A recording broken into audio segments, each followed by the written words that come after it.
Hey, Jack. All right. You got this stuff? Yeah. All cleaned in oil. Oh, yeah. Beautiful. Beautiful.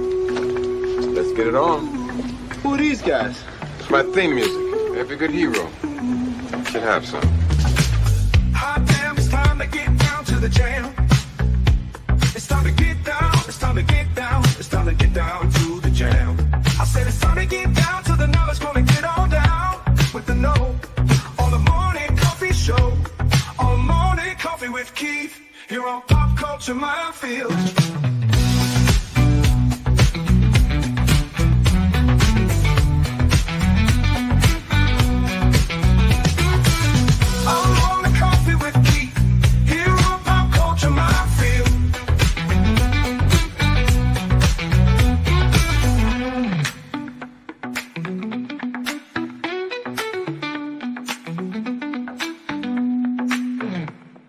Excuse me, can I get a cup of coffee? Black? Can't you see we talking? White? Well, everybody, it's Keith here. I know it's been a while since I've been on and said hello to everybody. Yeah.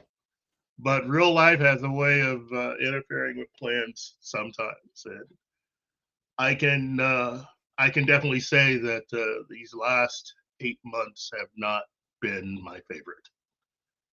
8 to 9 months have not really, and that's saying a lot.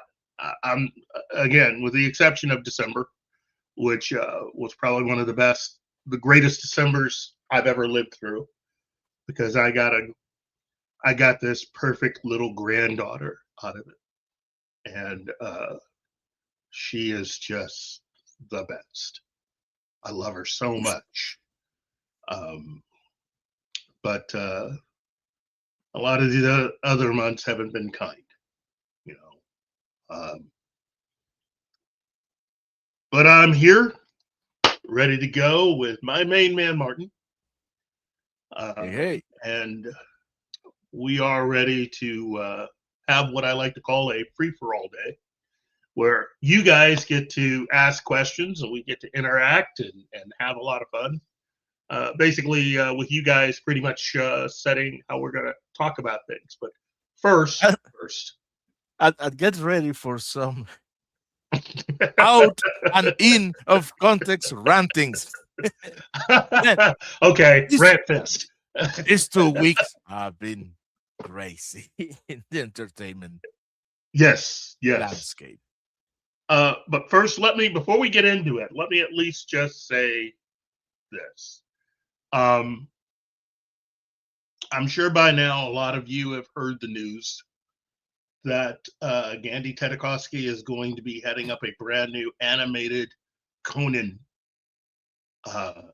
project. And I gotta say, I'm personally very excited about the whole thing. I like his work. I've been a big fan of his for a long time. And for whatever reason, I have to admit something. I did not realize that he had gotten his big start working on Batman the Animated Series, which I already love that show.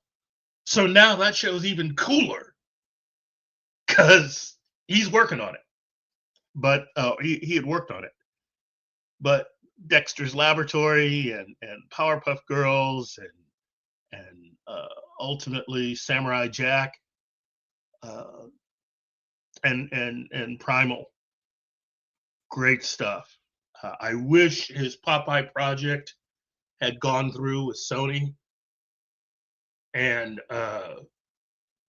I just cannot even begin to state how much I really like his work. I'm really excited for what this could be.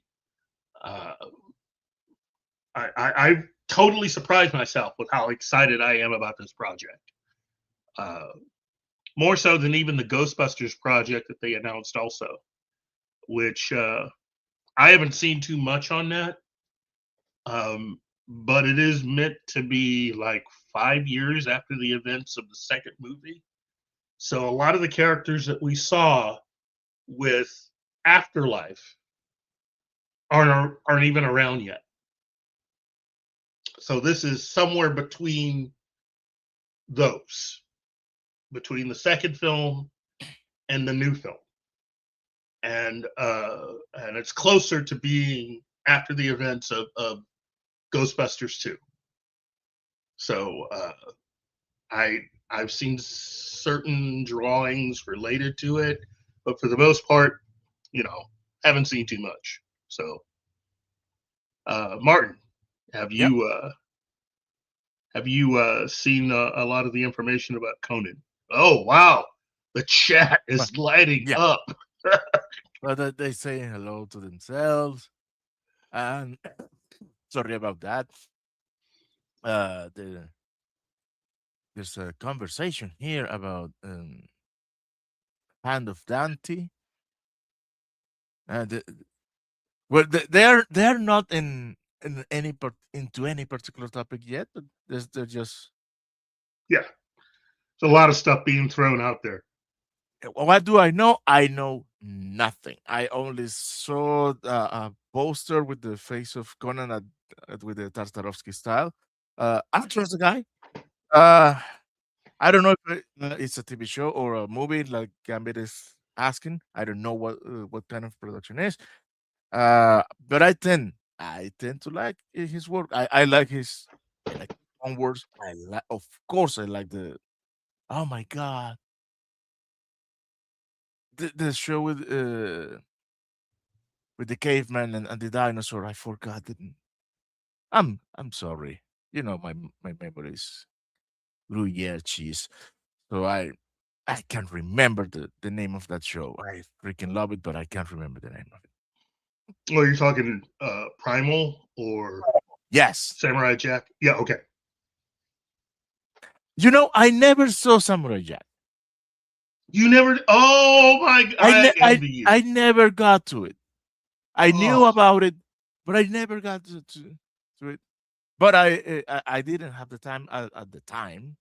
But I make sure to watch Clone Wars.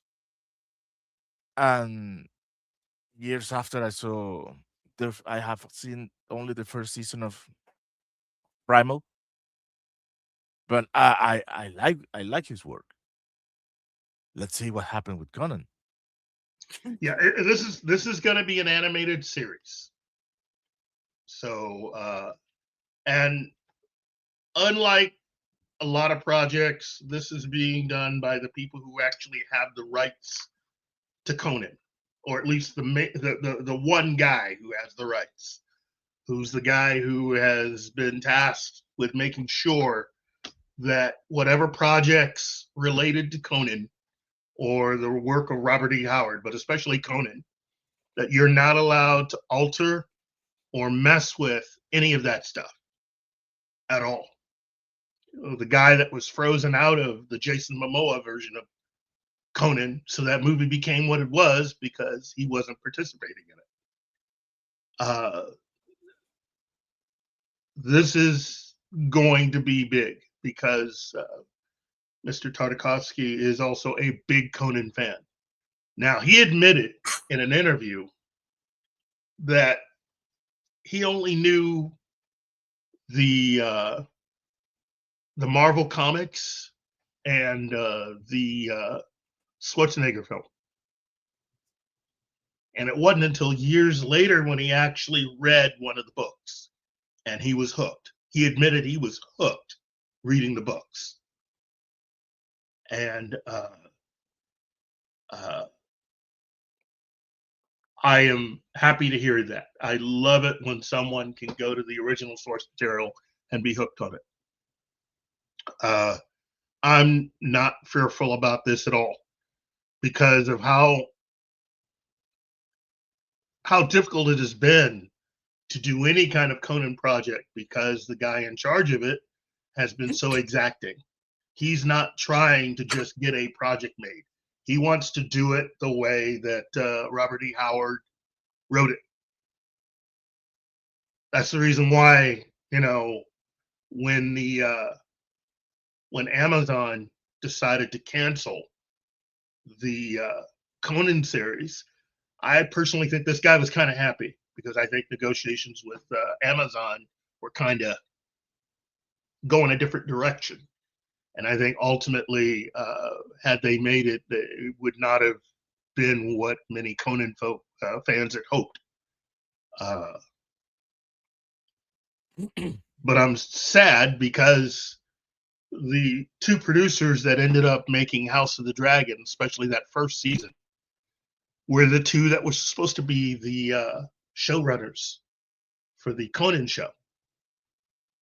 And based on what I found out, this show that was supposed to be on Amazon was going to have everything.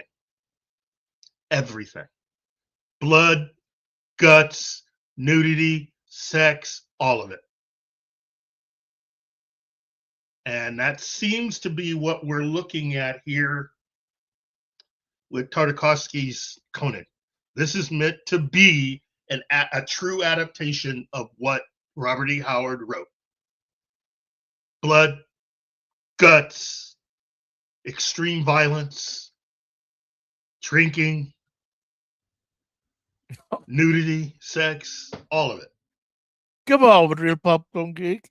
His animation is good. I like the style.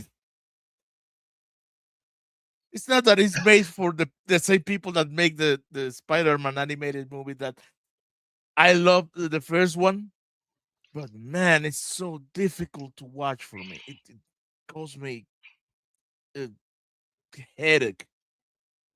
Oh, you mean the Sony animated stuff, the Miles Morales stuff? Yes. Oh my God. Yeah. Nice story, but that animation style is horrendous. Then maybe it's a good thing they didn't do the Batman Beyond animated movie then. Oh yeah. Oof.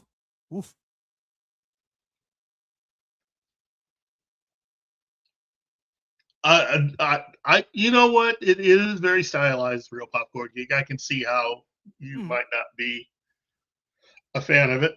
So I could see that. Anyway,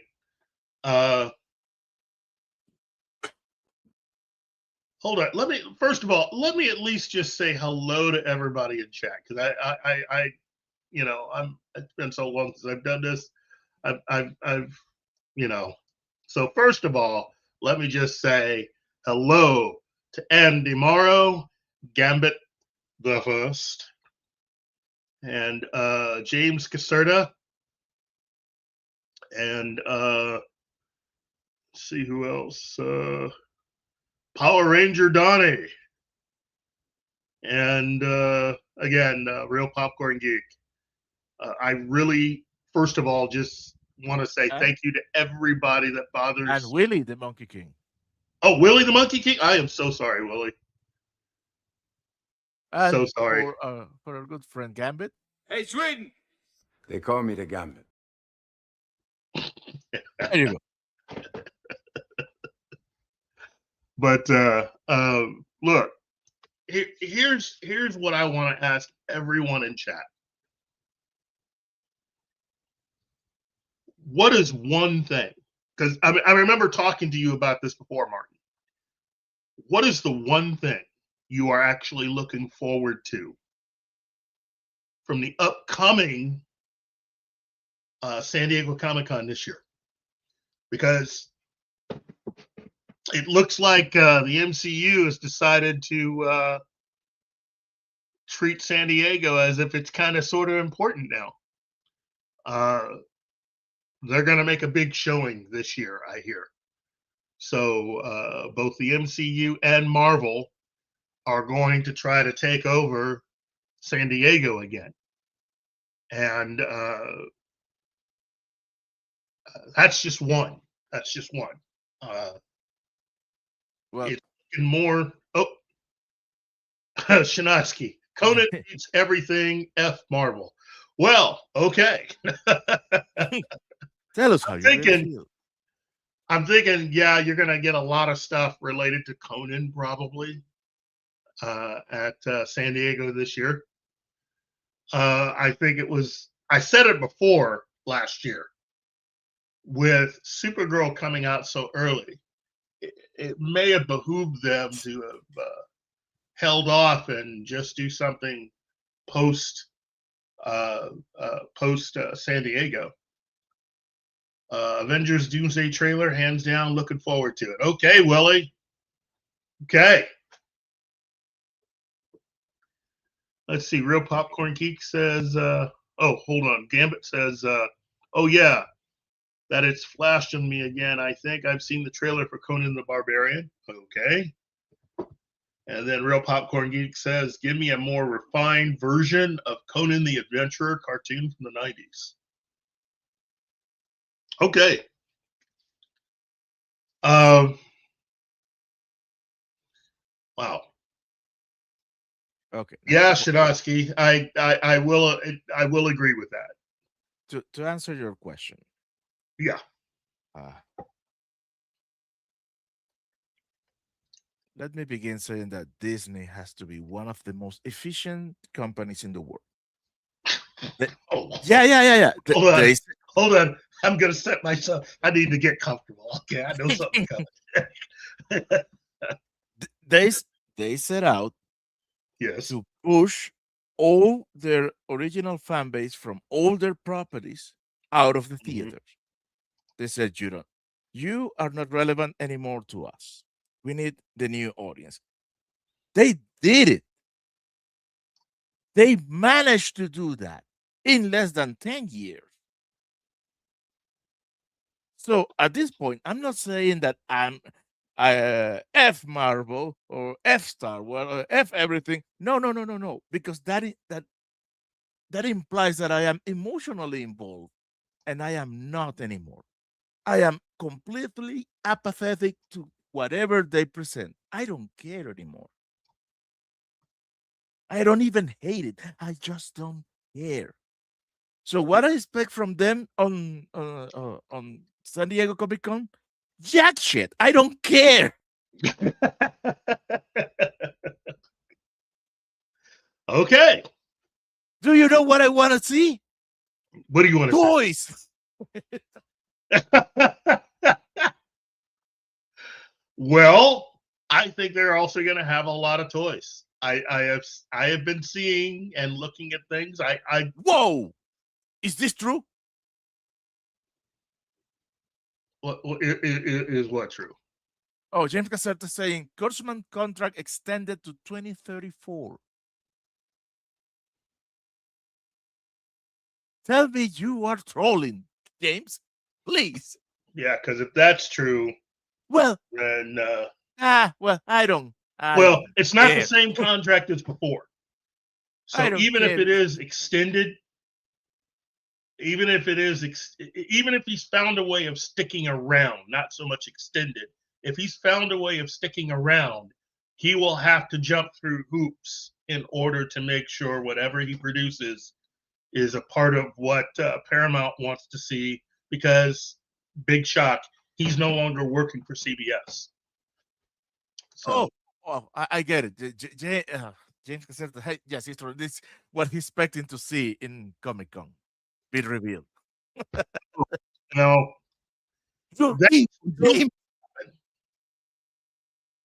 that still could happen. I don't want to shock you too much, but there's still a real chance that Kurtzman could be retained. He just wouldn't be the overall boss of Star Trek. Okay, his the new contract that Paramount wants him to go with, that is significantly different than the contract that CBS has been giving him for years. First and foremost, takes away all of his power over Star Trek. That's the first important thing it did. He would no longer be the boss. So if he were to stick around, he would be basically answering to Paramount. as far as he would be he'd be a contributor, but he wouldn't be the boss. So he would have to get used to his new place. Something tells me he might have a good shot if he decides to change his mind, or if he doesn't get a response to the thing that he's been taking around Hollywood, trying to get people to give him a shot with. His post Star Trek idea is to take, again, this is big shock here, to take an IP that already exists and do what he does to it. In this case, he's shopping around Matt Helm. And let me just say officially, that is not cool. Leave Matt Helm alone. Just leave Matt Helm. Because, for instance, you've not read any of the books, boy. I can definitely tell you. With everything you've ever touched, I can definitely tell you have no familiarity at all with the source material. And it's a safe bet you've not read any of Matt Helm's books. So you should just give it up. This is someone who, in my opinion, their career is over. And I mean, before Star Trek, their career was over. Star Trek just delayed the inevitable. And it put a spotlight and a fine point on stuff that I have been thinking about for years. Who is Matt Helm? Really? I don't know either. Okay. Not everybody is Keith, you know? There's only one Keith. It's not about being Keith. It's about how familiar you are with all of the other movies that Hollywood produced in the aftermath of the success of James Bond. In this case, Dr. No in 1962. Matt Helm is a character from a series of books that is, I think the best way to tell you what Matt Helm is, in my interpretation, is he is a guy who works, he's an American, but he's an American who seems to take on foreign spies. Basically, he gets rid of foreign spies in this country. He kicks your backside out. He's the Baba Yaga to anybody, any foreign actors within the continental United States. And when Bond took off, they decided to actually film one of his books and put Dean Martin in the lead role. But instead of doing what the books did, they decided to basically allow Dean Martin to play Big Shock Dean Martin, surrounded by women, but still kicking butt. But it's Dean Martin being Dean Martin. And those movies have a fan base, and even I'm kind of like partial to them, but it's more because it's Dean Martin, and also, you know, he's a homeboy from my state, so. But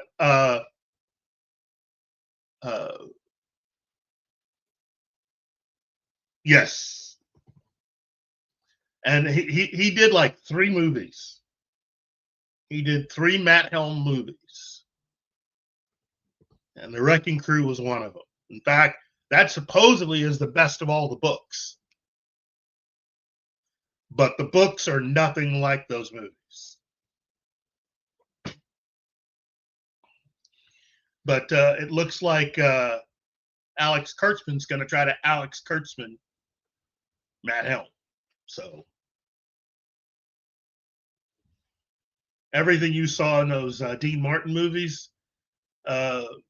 basically, Alex Kurtzman's going to try to outdo what Amazon's going to do to James Bond, is I think what his plan is. Matt Helm will be more sensitive. he won't drink as much, and I wouldn't be surprised if some of the ladies he conquers aren't. So it's Alex Kurtzman, everybody. So there you go.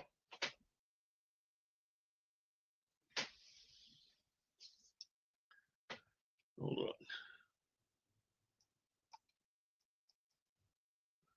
Huh.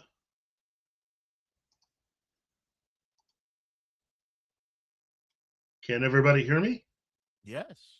Oh, You're waiting I thought for something happened to my mic. Anyway, Oh, yeah, oh, that's Matt Helm, and I have for a long time been saying that somebody should go ahead and adapt Matt Helm and bring that character back. I didn't realize that someone listening would be Alex. I need a job, Kurtzman. So I'm serious. I've said it before, about 2 or 3 episodes ago. Alex Kurtzman really does need a job. He is someone who technically was on his way out after the fiasco at Universal. And had CBS not been up their own backside about the whole Star Trek thing, chances are I don't think Alex Kurtzman would have been hired again. I think all CBS did was delay the inevitable and also make sure he got a really nice payday. Which, when you think about how much money he was able to get working for CBS, subverting every expectation within the bounds of Star Trek, he made quite a bit. subverting expectation. That's the long form of disappointing. Well, yeah. Outside of having to take a little blue pill, Yeah. yeah. Oh. Oh. I mean, one more season of Strange New World pretty much equates the very definition of flaccid. So, I'm sorry for anybody that's a fan of that show. I really am. But at the same time, I'm not sorry because what? Wait. There's something I want to address. Yeah. Yeah. I feel some fear coming from Power Ranger Donnie, seeing that somebody that his beloved IP Mhm. is gonna be run by somebody that admits is not a fan of Mhm. said IP, and for years we have fought about that, forgetting one thing: it's not important if the showrunner or the people involved are fan or not. What is important is they are professionals. Because may I remind all of us, the best Star Trek movie was made by somebody who wasn't a fan of Star Trek. However, they were professionals, and Mhm. he sat down and saw the show, the complete show, 3 times before sitting and start penning anything. Yep. That is not fanship. That is professionalism. And I That's think right. we should ask for professionals, not fans, because man, I have read some fanfic that, oh my god, they are purely unadulterated shit. They come from a place of love, but they are poorly written. So I prefer some professional that say and understand his labor is to make money for the company. The way to make money for the company is to make the fans happy with a good product. That is my goal. That is a professional. That is Well, what we need. First of all, fantastic there. Great rant by my man, Martin, everybody. Let me at least say this about the whole Kurtzman and Star Trek thing, because it gets a little twisted, but I think you'll understand. CBS, when they got a hold of Star Trek, their purpose was not to do what had been done before. Okay? What the purpose was when they hired the real creator of Discovery was they wanted their own version of Star Trek. And what I mean is they wanted to reboot the entire Star Trek universe. CBS wanted a complete page one reconstruction of Star Trek.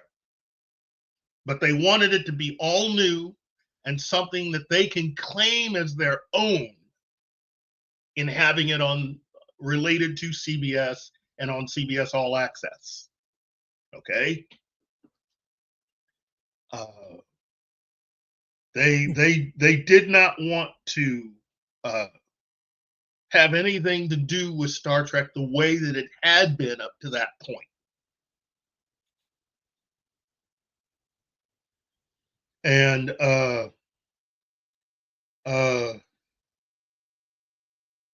they decided to hire someone who could give them that. And so they hired Brian Fuller. Now, hiring Brian Fuller actually makes sense in so much as that he was someone who could write compelling characters, but he was also a Star Trek fan.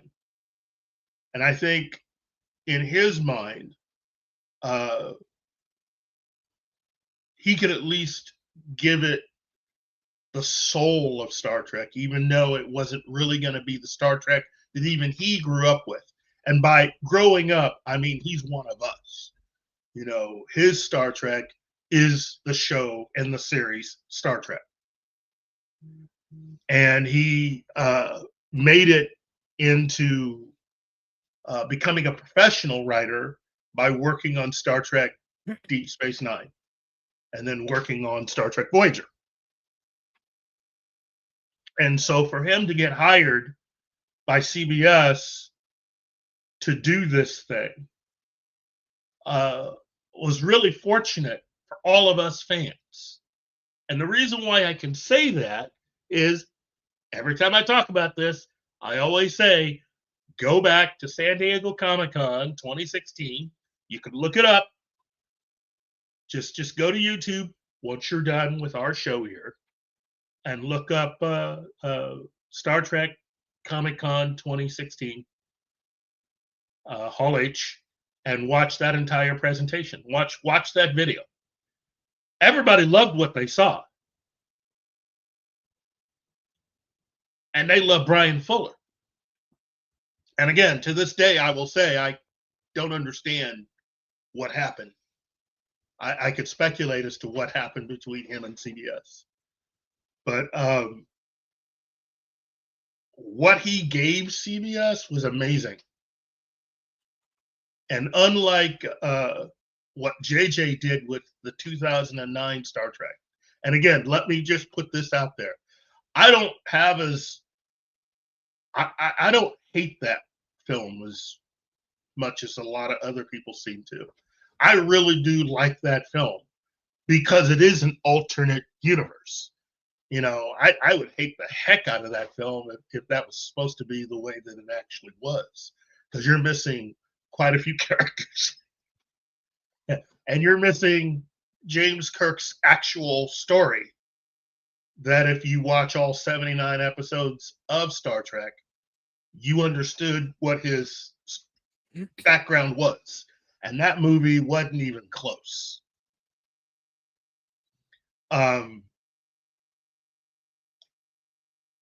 But for Brian Fuller to have created some of the things that he did in terms of the pilot and the first episode, the pilot episode, and the Bible, I should say, we were in for a treat. And all that got derailed because certain people at CBS seemed to have a problem with hiring someone who was part of the persona non grata list of people that you want to deal with when handling any IP. And no, I'm not talking about him being gay. Far from it. This has been backed up by what's been happening at Disney with the MCU and other properties, okay? What I mean is anyone like us, people who are fans of an IP and would like to work on that IP, we are persona non grata within the Hollywood structure. And when it was found that he was a big, big fan, that kind of sealed the deal for CBS to let him go. Even after all of the work he put in building a writer's room, even choosing the lead actress for his show, Sonequa Martin Green. And they turned around and hired Alex Kurtzman, who then proceeded. Now remember, Kurtzman's coming off of his massive failure with Universal. And the first thing Kurtzman does is he takes the pilot episode and the Bible and he rewrites them.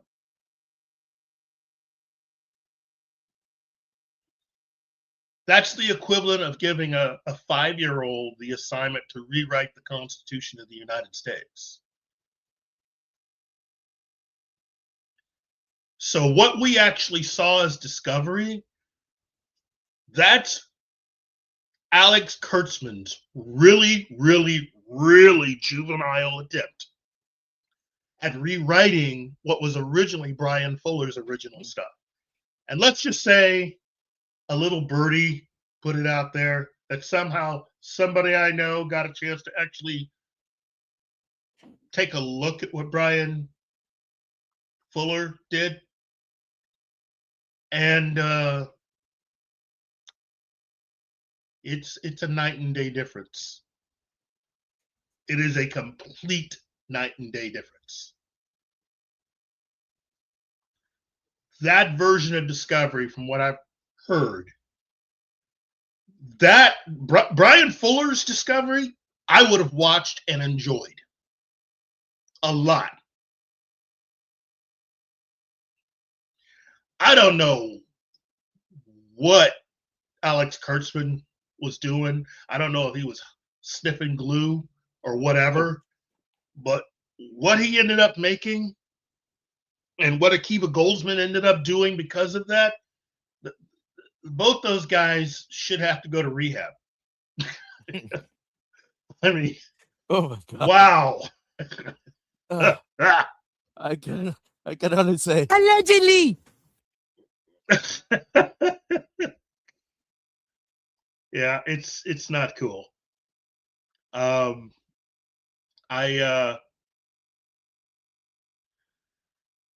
it's you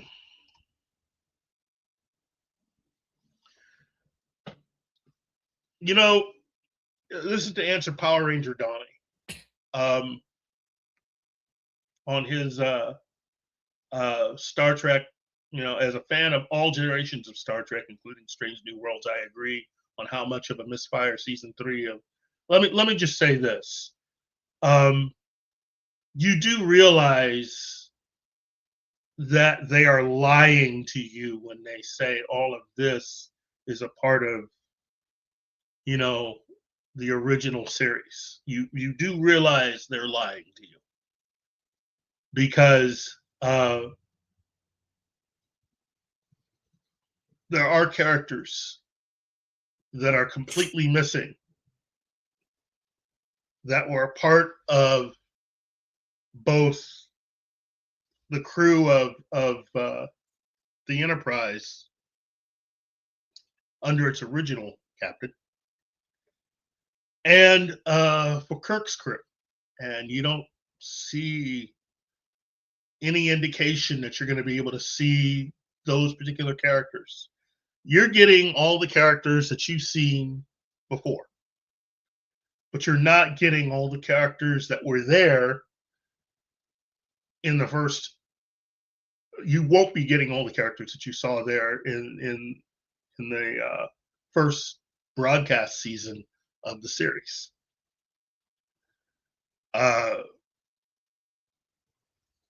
This is a complete misfire, in my opinion.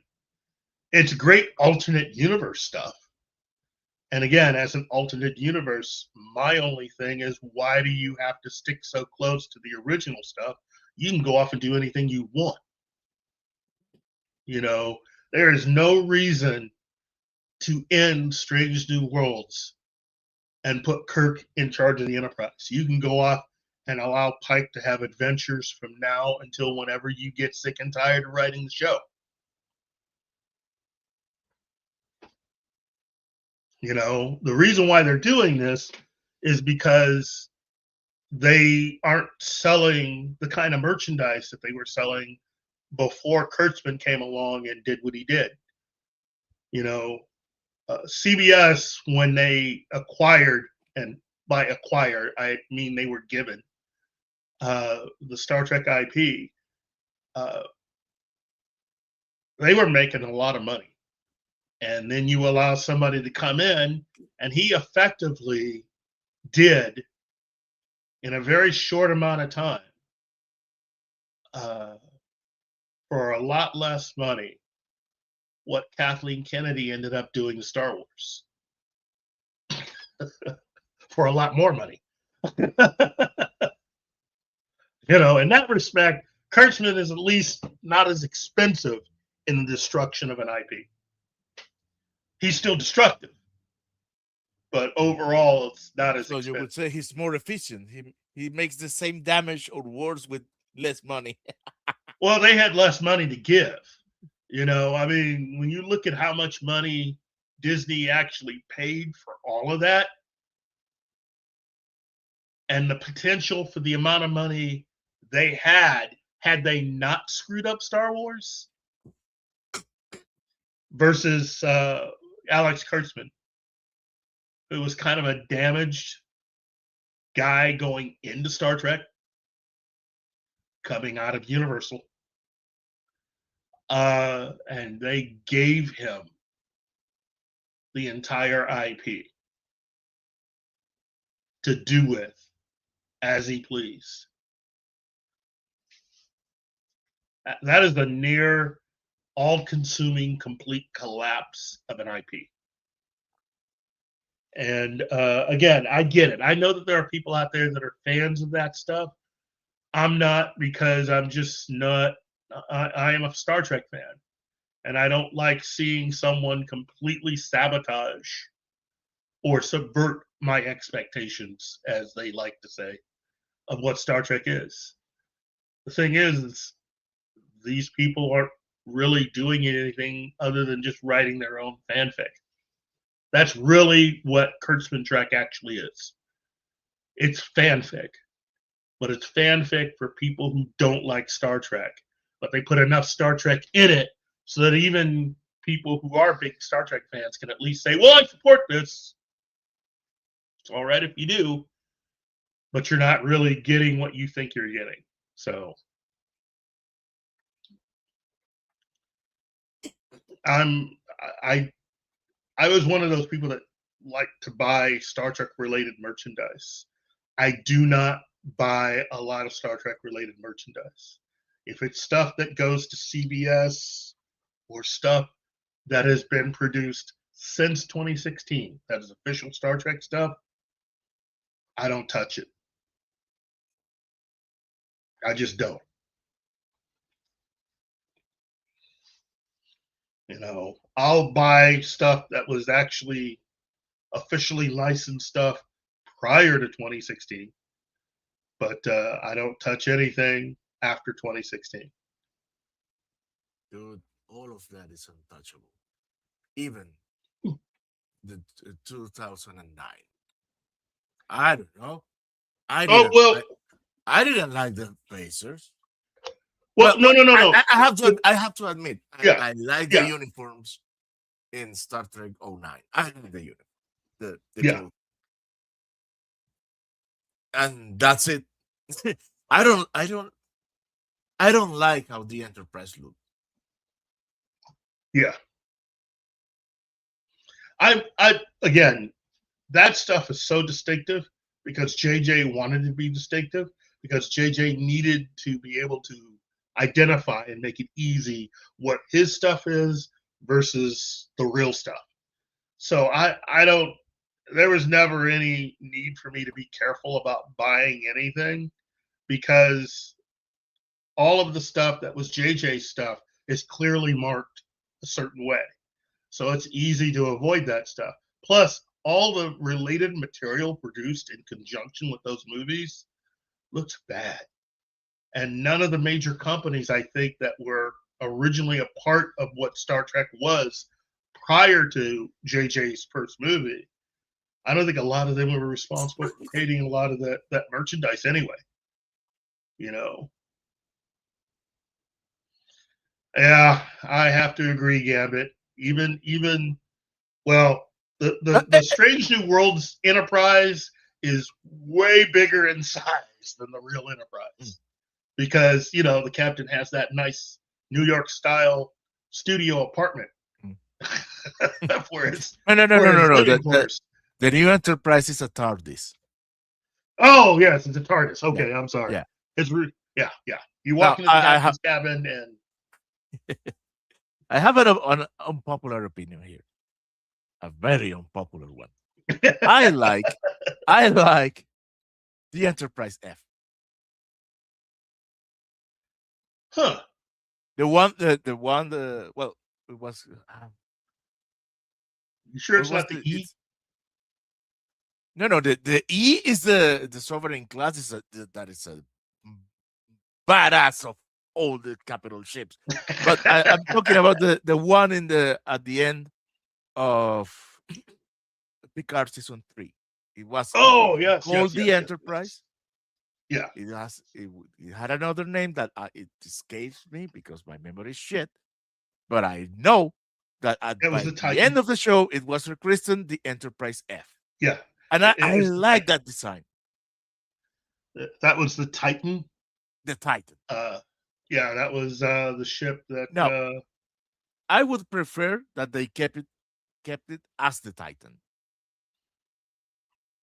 But it's a ship, but it's a ship from an alternative version of that universe because, as of right now, for Paramount, once you know who is Afternoon Stations Geek. Hey. Once Kurtzman's gone, all of that is relegated to its own little corner of its own little universe, and we're pretty much back to the Star Trek universe the way that it was circa 2005. So that's post Nemesis.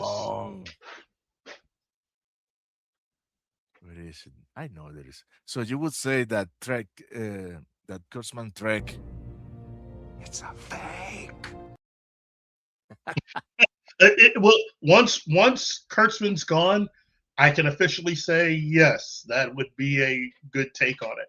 Because again, depending on what the final contractual agreement will be, because they got to buy him out. That's the other big thing. You got a lot of people thinking that, oh well, Kurtzman will leave. He's still got all this. Okay. No, you don't. Look at this comment. Pop Culture Power Ranger Donnie says, I love how the Enterprise D only her inner defiant. Yeah. Awesome. Look, I look at it this way. it gave a lot of these actors the opportunity to do certain things they never would have done any other way. And I'm glad all the actors came back and they had fun. But once Kurtzman's gone, I think that it will come down to the official last adventure of the Enterprise crew will be Nemesis. So everybody's 20 years younger. And, there's a lot of unanswered questions, but everybody's in good stead. And if that is the last way that we see the Enterprise crew, I'm good with it. Because once Kurtzman's gone, once we are out from underneath his long and dangerous and shadow, you really can't use any of that stuff. Paramount doesn't want to keep giving Kurtzman money. Why would you give somebody money who wrecked your car? Why would you ever figure out a way to continue to give them money? None of that stuff is usable once Kurtzman leaves. None of it. Oh, no. Oh, the pain. Yeah, I know.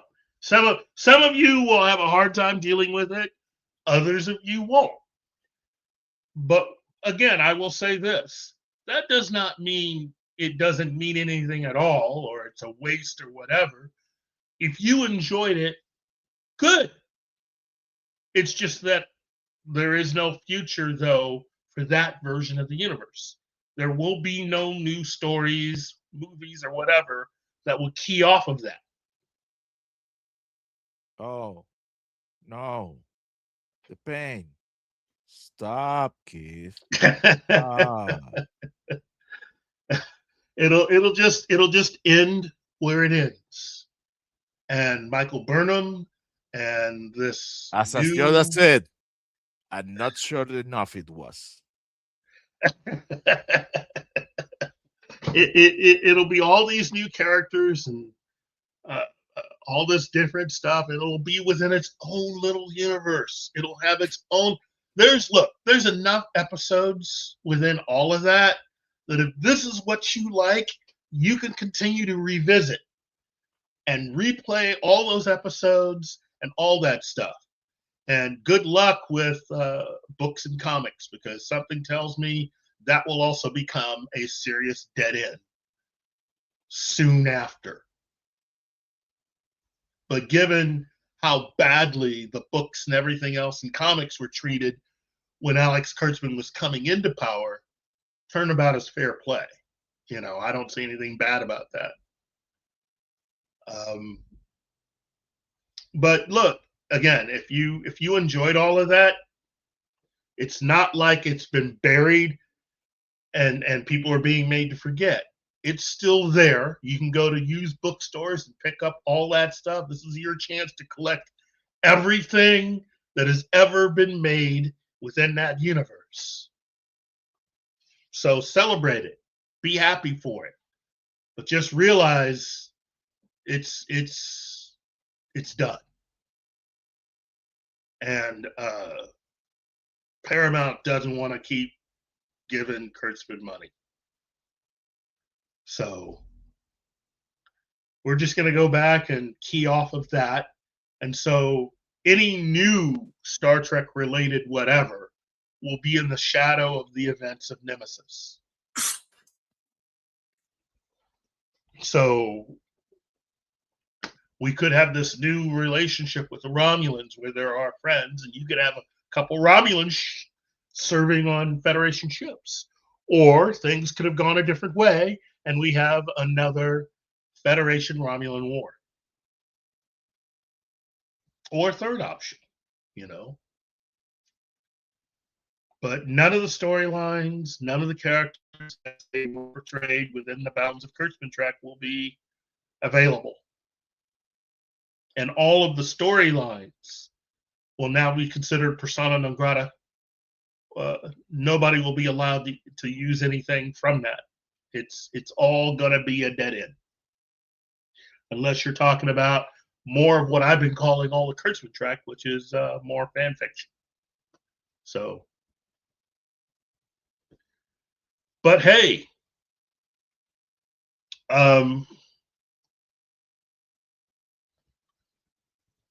let's see. James Caserta. Fuller wanted Alfred Woodard. Oh, well, what I heard was that what I understood from my other twin brother was that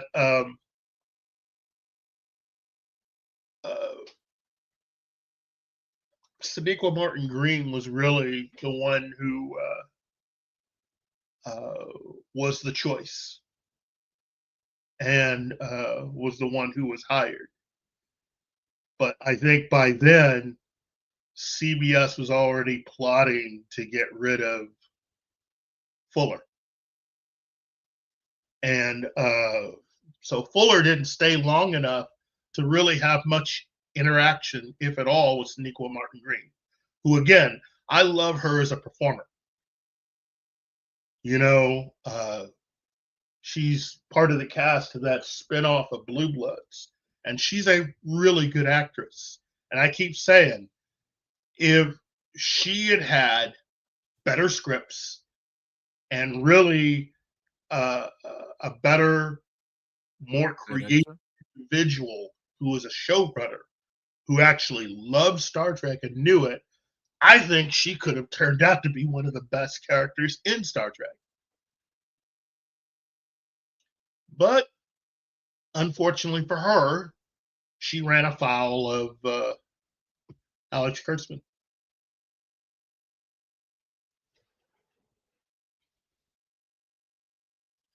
You know, again, I got nothing against any of the actors at all. I think every single person is really good. Unfortunately, they just happen to be working for Alex Kurtzman and his team of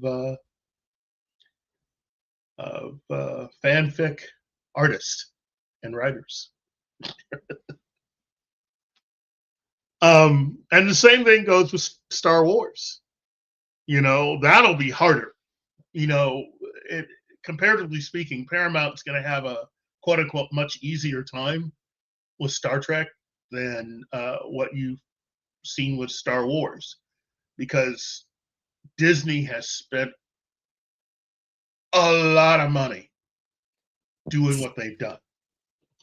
It'll be next to impossible to basically pretend that the sequel trilogy didn't happen, even though technically that would be the best thing for Star Wars, which is just wipe it out of existence and go on. And from what I'm hearing, there is a good chance that all of the books and comics and other materials that were relegated to Legends when Disney bought everything, a good portion of that stuff might go back to being something that they might adapt. Oh, no. So really, that just gives you a hint of how much damage has been done to Star Wars. All I can say is that movie, Starfighter, that better be one heck of a film. That better be one heck of a For movie. Ryan Gosling's career's sake. No, I like Ryan Gosling. I don't think he's. Me too. I don't want a bad Star Wars movie to wreck his career. I don't think it'll wreck his career. It's just going to be a bad movie, and I think everybody understands that. You know, I don't know how many of you guys actually spend time with our good friends. We, you know, Gary and all of us here at Pop Culture Minefield are friends with many other people that do their own shows, especially with Midnight's Edge. And it was something that Andre had said that for a long time, that's really how I felt about it. That realistically, Dave Filoni was not George Lucas's choice to head up Clone Wars and to be his successor when it came to that story. He wanted Tartakovsky. I don't even think Filoni was his second choice. I'm not too sure on that. But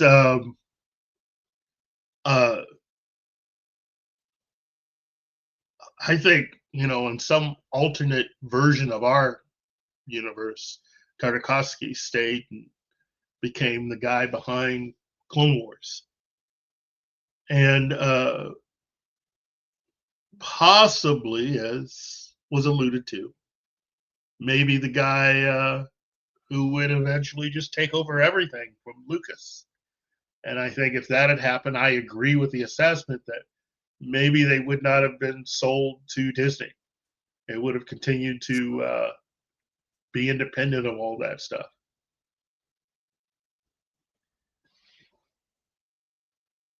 Yeah, Gambit. Gambit says, he says, yep, he's, hold on. That's what. Yeah, Gambit says, yep, as I explained it last night or yesterday, Star Trek and Star Wars are completely dead in the water. I don't know if I agree with that. They do have elements that can continue forward, but it's like you have a limb and you're infected with gangrene. You've got a choice. Are you going to have the courage to do what you need to do in order to survive? You get bit by a walker, you have to immediately cut off that limb. So, realistically, I think Star Trek and Star Wars are savable. In fact, I think Doctor Who is savable. But the amount of rot within the company that actually owns those IPs, that is the question. Paramount is the only one that looks like they might be willing to move forward.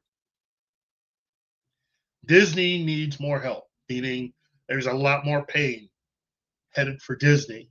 Now, the good news for Disney is their current CEO seems to be interested in wanting to make money. A lot of the projects, though, that are done and were completed by people who, completed by people and or greenlit by people who are no longer there, for monetary reasons and other reasons, they still got to put all that stuff out.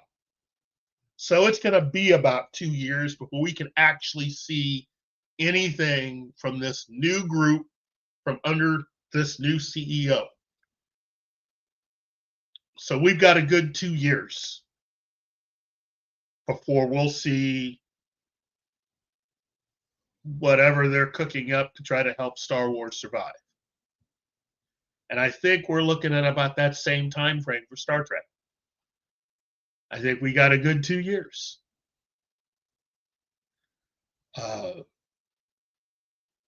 And that's more than time enough for these people to find, some of these people that have caused this damage, to find work other places.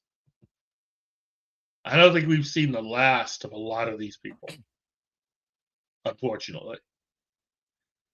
But I think what they're going to find out is that as sanity seems to come back for at least certain entities within Hollywood, a lot of these people that have caused these problems are going to have to do something that they haven't been forced to do up to this point, which is actually come up with good material. Meaning they're going to basically kick their own selves out of the business. Starting with Alex Kurtzman. I really don't see how he's going to survive another 5 to 10 years in this business. Personally, I think if he doesn't sell an idea within the next 3 to 5 years, I think he's just going to quote unquote retire. He's going to walk because he's made money. Don't let anybody fool you into thinking that he didn't. Those contracts that he's had, look, I am not embarrassed to say whoever negotiated that for him, I want them to work for me. Because he got some real nice money for being a screw up. Keith. Yeah. We have 2 things to address. This is one. Okay. Willie the Monkey King. Why do you think Hollywood hates geeks? Easy. They don't understand it. And it's not Hollywood, okay? You got to change how you think about things now. You have a lot of tech people. You have a lot of people from outside the entertainment community that have found themselves in positions of authority and power. Everything pretty much that we thought Hollywood was 15, 20, 30 years ago is different now. When you have tech people take over the entertainment industry, it's a different mindset, different way of doing things. That's part of what is wrong. If everything had still been run by Hollywood-centric people, I don't think we would have gone as far off track as we have. I think they would have righted the ship at least 5 years ago. It's a lot. It's become really, really bad corporate entertainment run by people who think in terms of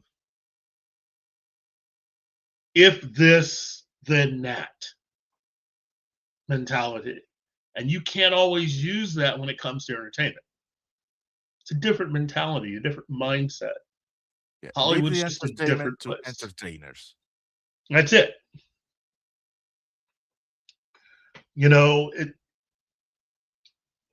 the thing is, the amount of damage that's been done just in the last 5 years might be to the point to where you've changed the entertainment industry. Possibly forever.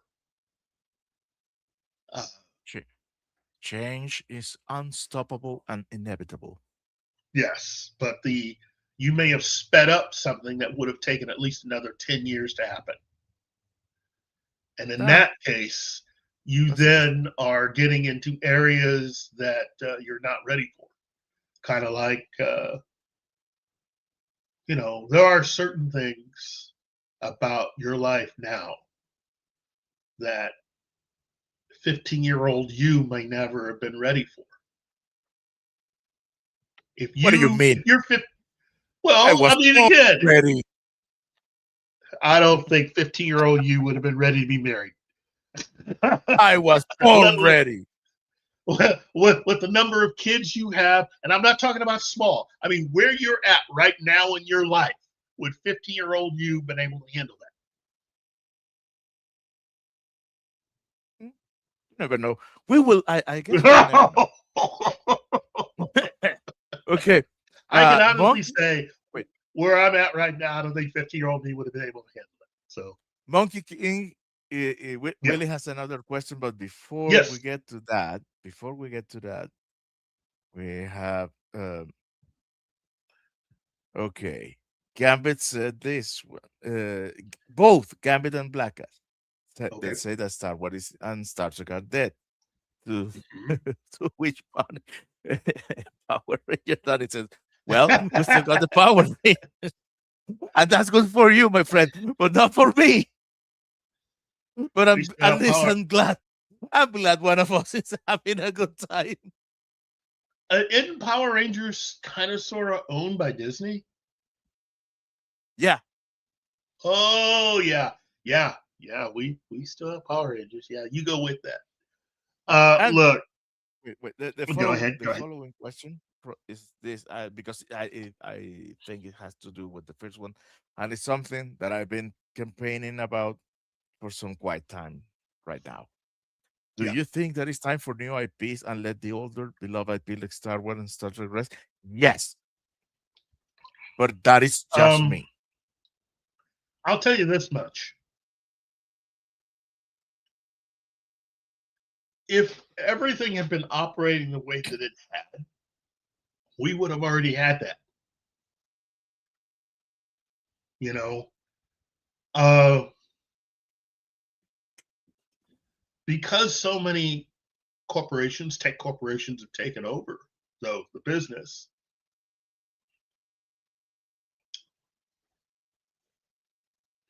Oh, Real Popcorn disagrees. Power Rangers is owned by Hasbro. Just as bad though. um, we all of the entertainment industry has been taken over by people who are running these corporations to basically do what Disney has been doing for decades, which is to take stuff they already own and continue to rehash all of that stuff because it doesn't cost them any money to do that. So they're willing to save money because they don't want to pay for any new IP, but they're willing to throw a lot of money at said whatever thing they're focusing on to the point of being ridiculous and then blame us because what they decided to do didn't work. You know, this wouldn't be so bad if a lot of these corporations were interested in actually making money. Star Trek, Star Wars, Doctor Who, all that stuff wouldn't be so bad if they would spend less. And if they did the same thing with new IP, you spend less money, you could end up making and profiting more. Again, I'm amazed at how quickly some people forget. Joker is a really good example of how if you spend just a little bit of money, you get a big old payday out the other side of it. Another good example is Deadpool. Spend a little bit of money, you get a nice big payday. That doesn't always work, but you lose less money doing that. Personally, I'm a big fan of trying to keep things at a certain amount. You know, I don't believe unless you've got something that is a quote unquote surefire guarantee to be a hit. I really do not believe in spending anything over 125 million on anything.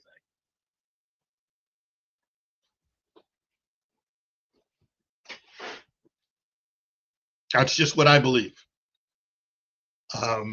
You look at like for instance, Blade, or even here's a better example. Here is the best example. What they have done with the John Wick films is exactly the way to do it.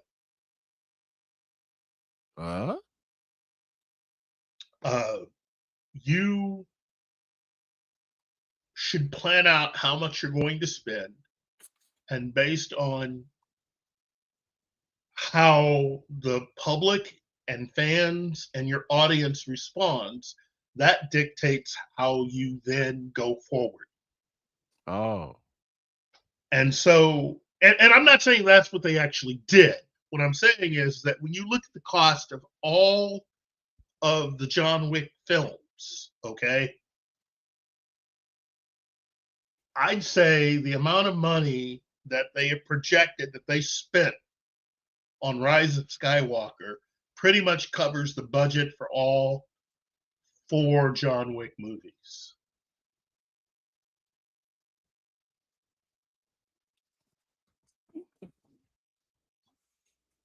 Let that sink in.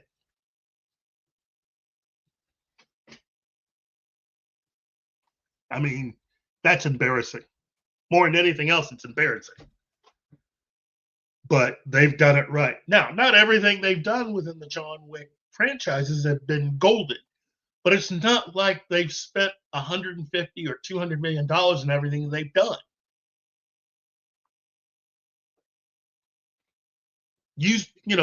In fact, I think the first two films, I think the first three films are all under $100 million.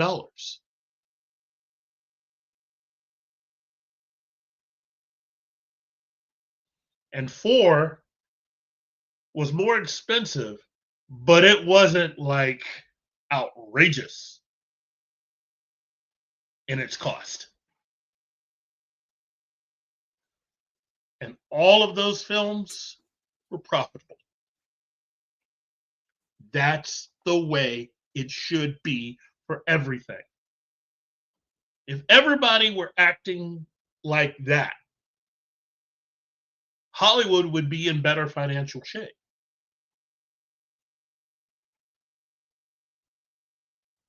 I'm not saying everybody has to make a John Wick style film. I'm saying if you treat it like you spend a little bit of money here. The production method is what you're talking about. Yeah, the production method right there. There's a documentary that they made about the John Wick films, and I would tell everybody to watch that. It is very informative. And I was amazed. But in looking at how they did everything, how they broke it all down, and how they explained how they made the first movie, turned around and made the second movie, made the third movie. I mean, it was all just pretty much they make it and they let the public enjoy it. It wasn't like they were thinking, oh, we have this whole storyline. No, they were just making it. And they loved it. And they loved the response that the public had for it. But they weren't outrageous. They didn't go insane. The way, if John Wick had been something that Disney had made, John Wick 2 would have spent, if they had made the first John Wick for the same amount of money they actually did make it, John Wick 2 then would have been the budget of what John Wick 4 was.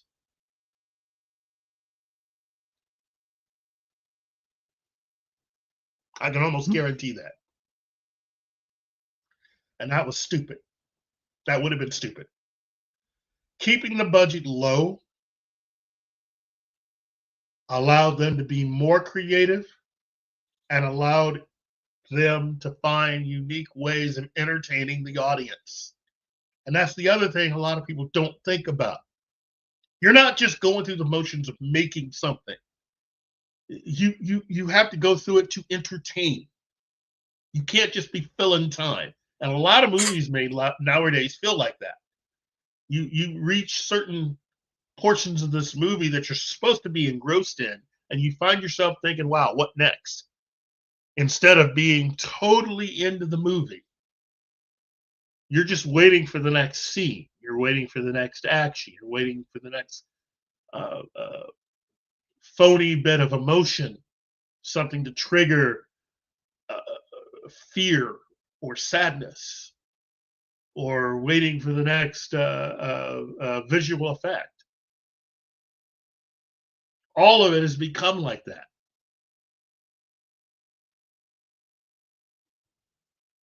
And it's embarrassing. Let's see, Real Popcorn Geek. The only issues with John Wick 4 is mainly the length.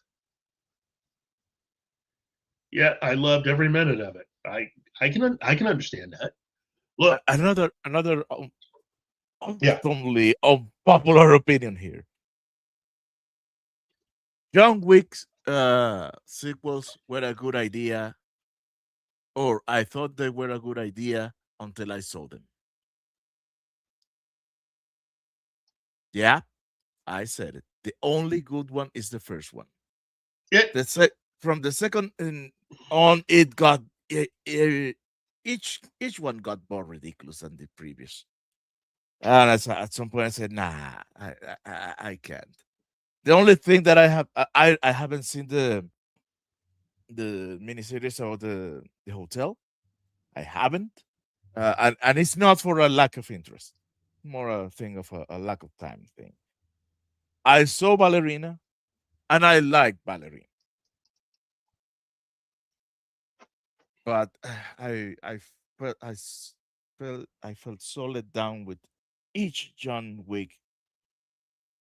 Now, don't get me wrong. I'm not saying that they are all completely a kind of trash from beginning to end. No, yeah, they have their characters, they have their moments, but it's, it, it it it became too much. At some point, yeah. you're thinking, oh, so the only people in the world that are not assassins are with me in this projection theater. Everybody else is an assassin. Okay, I get it. Well, I think that unfortunately seems to be one of the few new things, new IPs, and I think you know, I mean, I would have preferred that they kept the thing as contained as in the first one. yeah, They went with the oh, we have to get it bigger this time. No, that doesn't work. I thought that that was established years ago. Making it just the make it just making it bigger doesn't make it better. yeah. Well, but that's what we've done in entertainment. You know, we've taken what initially was raising everybody to be plugged into their televisions or into TV style entertainment, and that has bled over into movies. This endless need to take characters and to see how far we can push it, that was born from having people be endlessly entertained by TV. And the TV mentality has bled into movie making.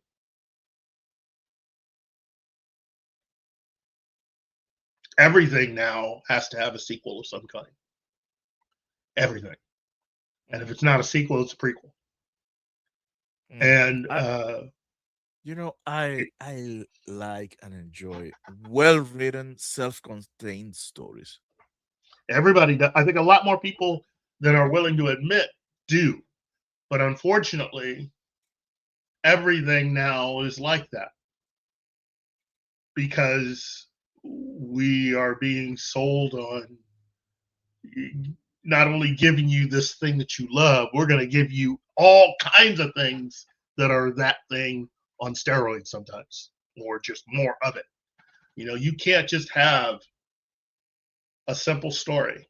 You've got to see what is going to happen, what's happened with these characters, or you got to see how those characters got there. It's all this television type mentality, and it's bled into everything. Doesn't matter how simple a story you start out with. Eventually, you got to blow it up, and this has been going on for years. This is not a. This is one of my biggest pet peeves that people don't realize. This is not a new thing. This has been going on for a long, long time. This is not something that somebody just sort of tripped into. This slow devolution into a TV mentality in our entertainment has been happening for decades.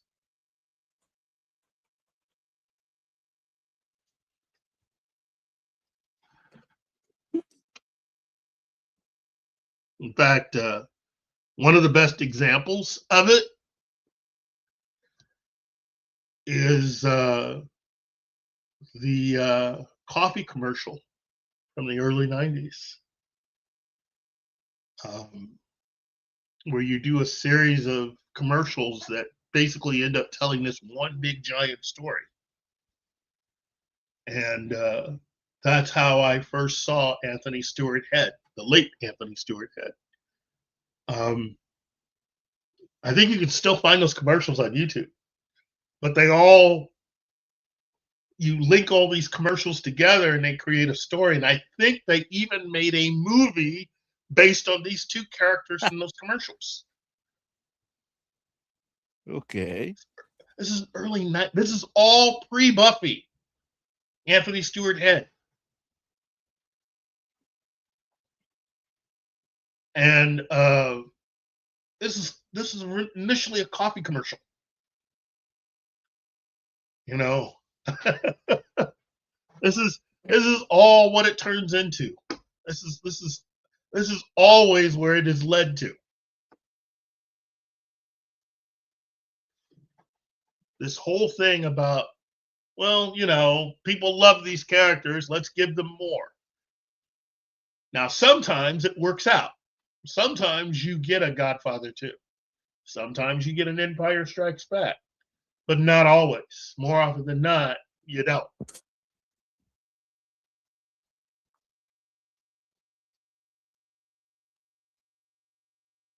So, and again, I'm even guilty of wanting to see what happens next. You know, I mean, when I was little, one of my favorite genres was watching a lot of war films. And Force 10 from Navarone, I was hoping that was going to be as good as the Guns in Navarone. It was a different kind of adventure. It was supposed to be a sequel, but I had to treat it as like a different thing. Because as a sequel, I thought it sucked, you know? But as a different adventure, and again, the selling point really was, hey, look, it's Han Solo from Star Wars. You know? It's still one of my favorite endings, cliffhanger endings to any movie. The ending of the Force 10 from Navarone is still one of my all-time favorite endings. And I wish somebody had the guts to try to do a sequel that would have at least answered the question of how the blink do you get out of this? You know, so far you only see 2 or 3 people, but it's safe to say that those 2 people standing there is probably part of a much larger group of people that are on their way. Now you still got time to figure something out, but time's growing real short. I don't want to try to spoil anything because it's still one of my favorite films. I don't know if Gary's actually covered that one. I think he may have. Yeah. Force 10 from Navarone. Both Navarone, yes. And I read the novel to The Guns of Navarone. And I thought the novel was fantastic. I look, The Guns of Navarone is one of my all-time favorite films. And it is a very special film in my family because it was the final film my father saw before he went into the Navy. It is one of his all-time favorites too, and I just loved that film. And when I finally read the book, I loved the book even more. You know, I think there's something in Force 10 from Navarone. I think the story has something going for it, but the way it was made, a lot of it is just like it had too much goofiness in it. Yeah, there's some goofiness, but there's also long stretches. There are some long stretches there, but the ending knocked me for a loop. You know, it's just like, oh wow, that's neat, and that's the thing. The story was really getting good. And then the movie's over. You know, the movie has a lot of ups and downs. There's a lot of goofiness. but when the movie started to get good, when the story came together, when the actors all finally clicked, that last 10 to 15 minutes of the movie is amazing. And you're in it. And it captures you. And you're set to go. It's like, okay, now we're getting somewhere. And the movie's over.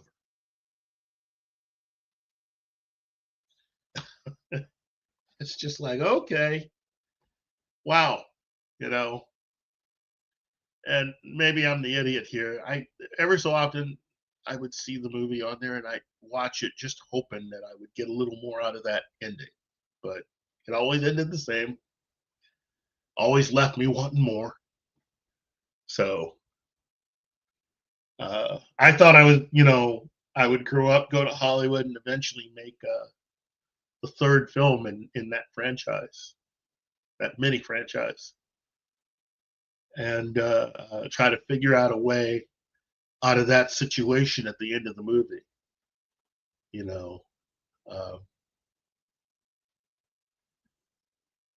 I mean, you can use a lot of excuses, but here's the thing: you got, I think Jim Brown at the end of that movie, if I remember correctly. He's kind of hard to explain. You can come up with all kinds of stories until Jim Brown shows up, and it's like, well, guess we're going to have to fight our way out of this one. Oh, wow.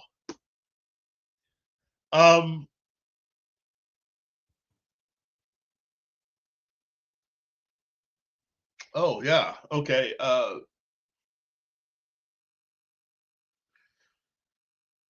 Yeah, okay. Oh, Gambit. Wow, Gambit. Okay. Hold on. Yeah, okay. First and foremost, Black Widow. That was a mistake. Kevin Feige, that if anything proved that Kevin Feige was kind of a little slow in the uptake, that was Black Widow. Black Widow should have been out. They should have made that a movie 2 years before they did. That definitely should have been out before Wonder Woman. The very fact that Warner Brothers was able to get Wonder Woman out before the MCU could get its act together to put out a Black Widow movie. Yeah. That was that first Wonder Woman movie was really good. It was really, really well done. Don't get me started on Wonder Woman 84. That was just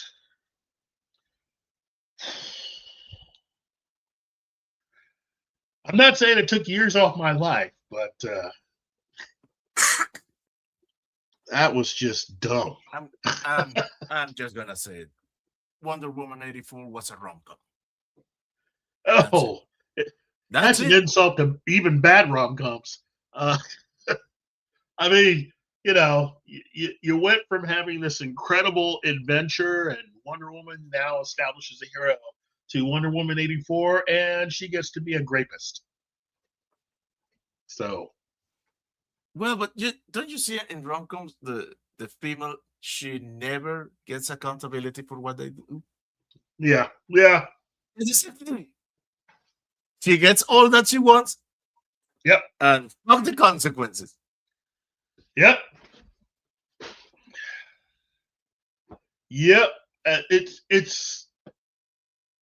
What really makes that movie worse is that it's the same director as the first movie. Yet, if somebody had told me that Patty Jenkins had left and another director who didn't understand Wonder Woman had taken over, I would have bought that. Okay, Willie the Monkey King. Well, Perlmutter thought, rightfully, unfortunately, that girl-led movies wouldn't move toys, which was proven with the Black Widow line being picked. You know what? Here's the thing. I think that I think if they had leaned heavier into the 616 comics for their version of the Avengers, I think they would have been able to do more. I'm not saying that the idea they came up with for that Black Widow movie was a good one, but the moment you had Infinity War, I mean, and Endgame, really, the moment you did what you did in Endgame, all bets, I mean, that door was closed. You can't get people to basically be entertained by a story that they already know the ending to, unless your script is that good. Or you have a Darth Vader hallway moment at the end of it, which that Black Widow movie didn't have.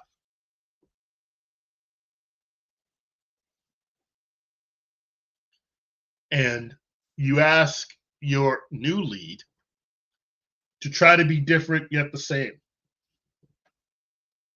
And again, I've said it before and I'll say it again. I got nothing against the actress, but the character of Yelena, I don't like her. She's nothing to me. I don't have any feeling one way or another. You know, I just get nothing from that character at all. Now, she, as a character, she's not as bad as, say, Shang-Chi, which that is just a joke character.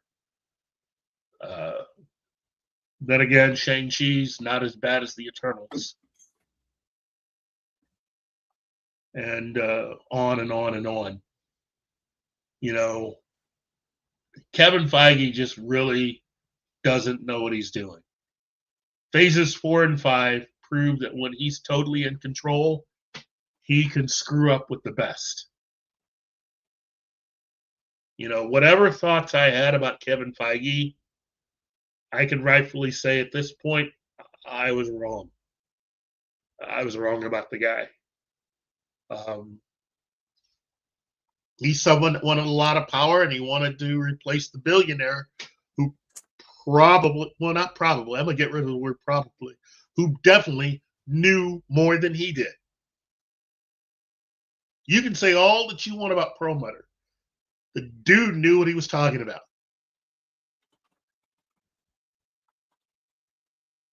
You can definitively give him credit, not just for the first 3 phases of the MCU, but also give him credit for what they were able to do with Marvel TV and with Netflix.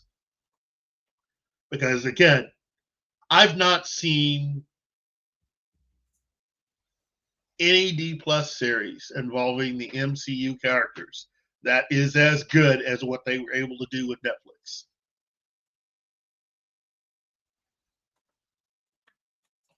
And in my humble opinion, it's not as good as what they did with FX for Legion. Legion is still, the first season of Legion blows away every single thing the MCU ever did on either D+ or even Netflix.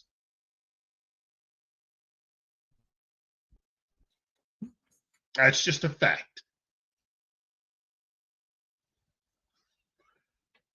The screw up is that they weren't able to fulfill something that, albeit while it was something that happened on a talk show, the way they made it seem, we were looking at possibly getting that. And they held out, a lot of fans held out hope that they were going to be able to do it. And given what ended up happening, given how many times Patrick Stewart has re-upped, even after being in Logan, the very fact that he didn't have 10 minutes to spare to do something on Legion, that is truly the biggest disappointing thing about that show.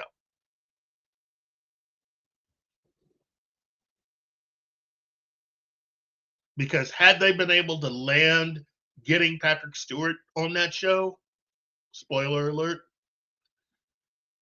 that would have elevated that entire show to beyond anything.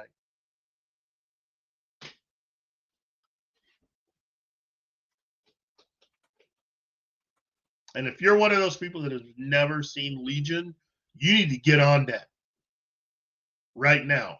Again, season 2, it's all right. Season 1, no. Oh my God! Oh my goodness! It'll blow your brains out. It'll almost melt your face.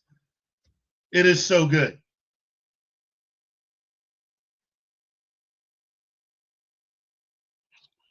It's one of those shows that's kind of like Heroes season 1, but even better. You know, it's like Peacemaker season 1, but better. That's Legion. Ooh. Bless you. It's amazing. Let's see. Really? He's been having debates with people in chats. What makes a good or quality movie? Well, first and foremost, whether or not you think it's good.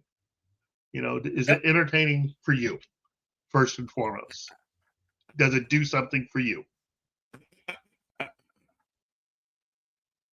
That's only the subjective part. There is an objective part. That is why you can say, I know this movie is bad, but I like it. Or I know that this movie is good, but I won't see it again. In my case, Lady Bird. My God, that movie is well written, well directed. It does what it needs to do, and is you hate the character at the point in which I won't see that movie again. And love the actress. It's one of the best actors in my book for the 21st century. Hey, So, do you have it is good and do I like it? There are two different things. hey, Willie, as to your previous comment about overhyping Legion, let me tell you something. I like what I like, and I think I'm very, I like to try to think that I'm very fair and even. So let me at least say this. Legion season 1, that show is not really about. If you go into it knowing nothing, prepare to be taken on a ride.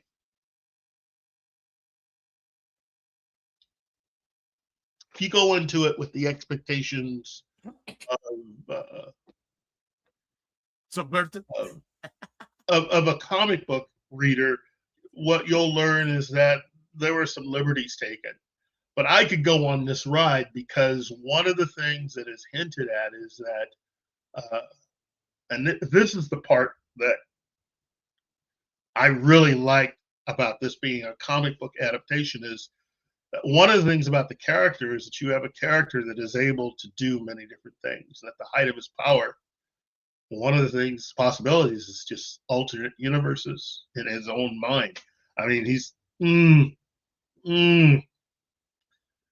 once they crossed into stuff like that, I was down. And again, there are things that they did in season 1 of Legion I have never seen another TV show ever attempt to do. Overhype.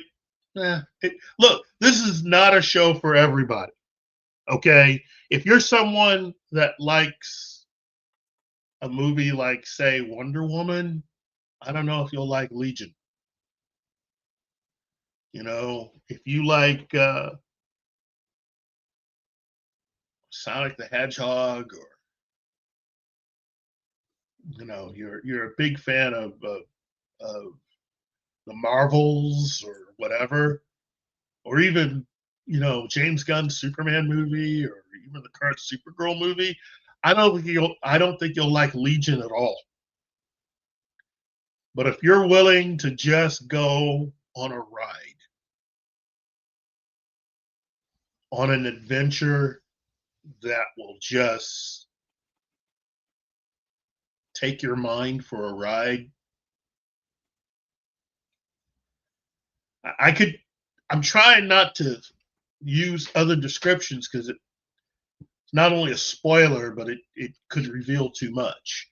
It's different. I have never seen a show like that. And for me,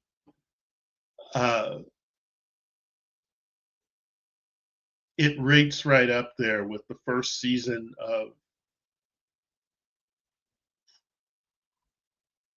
of Heroes, but not because it's a superhero thing or whatever. It's different, you know. Legion is a very different show. So much so that season 2 is kind of a letdown in certain ways because of they just took advantage of everything in season 1. Is it the greatest television event ever? No.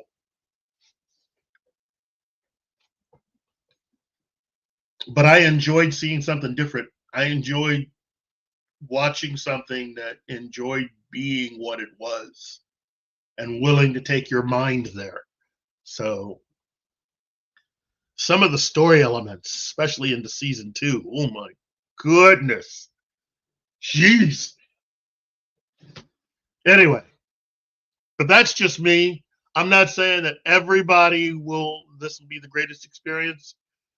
But if you have no idea what Legion is and you want to see something that's just kind of different, season 1 of Legion is gonna take you there.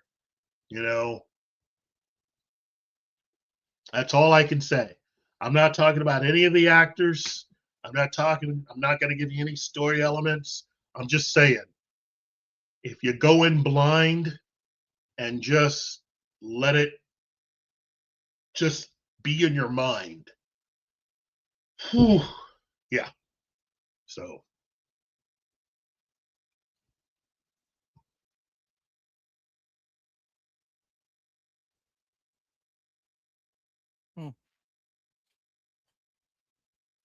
Yeah, most of Hey, the Real time. Popcorn Geek, I do agree with you, buddy. I also like The Gifted. The Gifted was a Fox show, and I was surprised how much I liked it. I was truly surprised how much I liked The Gifted. It's a really good cast and a really good story.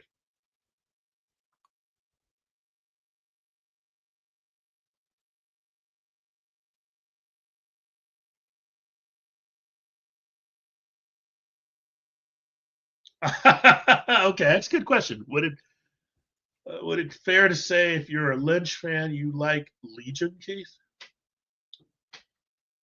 There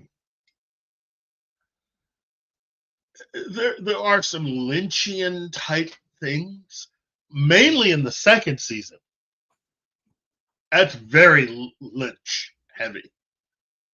The first season is just they catch you off guard with some of the things that they do and some of the implications of what the lead character does is wow.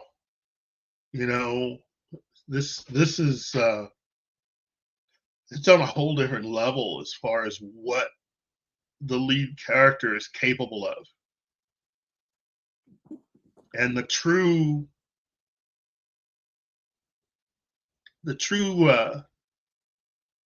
depth of how far he can go is what is covered in season 2. You know, season 1 is all about surprising you and taking you on a journey. And season 2 has a lot of explanations. And again,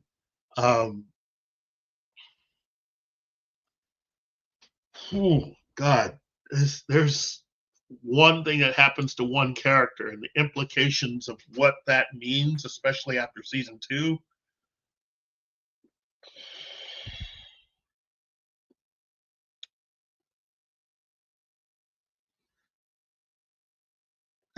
Ew.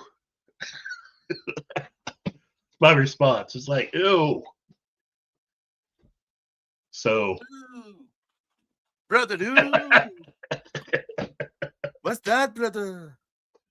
I just, even all these years later, it's just like, oh, you did that. Oh my goodness. Oh, dude, no. Ooh. Yeah. It's not quite like the torture scene that you see in Casino Royale. Oh, The effects of what is done is like, oh no. Because it's one of those things that in your mind, when you go back to what he did, especially when you get into season 2 and you think about it, and it gets worse. It's just like, oh my God, I can't believe they did that. Some of it is shocking and surprising.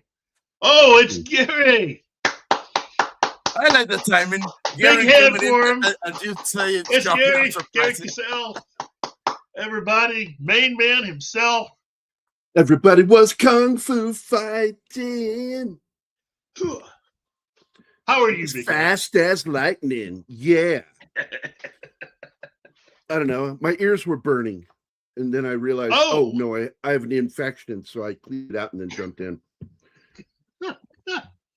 Or as I like to say, an ear infection.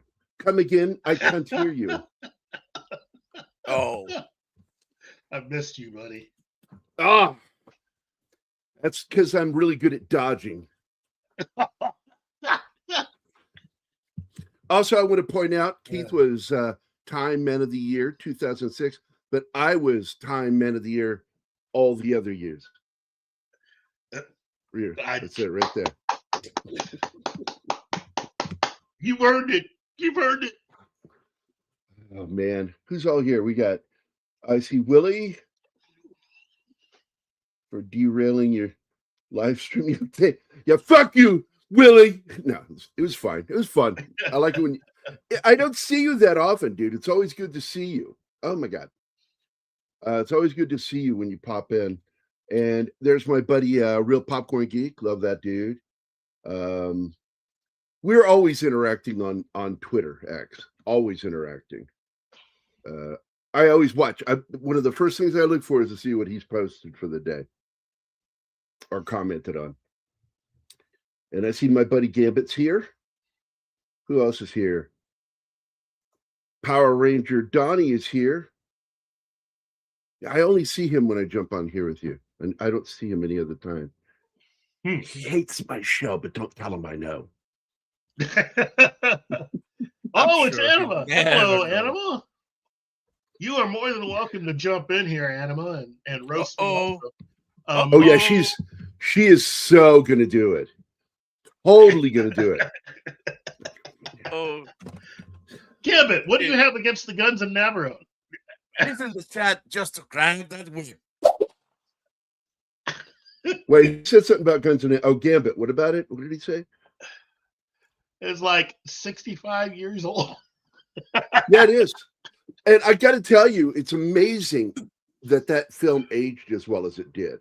It really does look good because of the way they shot it. I mean, there are parts of it where you can really feel with the Technicolor really is kind of its age, but the clarity of the images, especially like the day for night shots, which is, that's how they had to do it back then. What I like now is we were watching something this weekend where it was clearly night for day shots or day for night shots, but they used CG to enhance it. So it looked more like night, but I still can spot it. Why?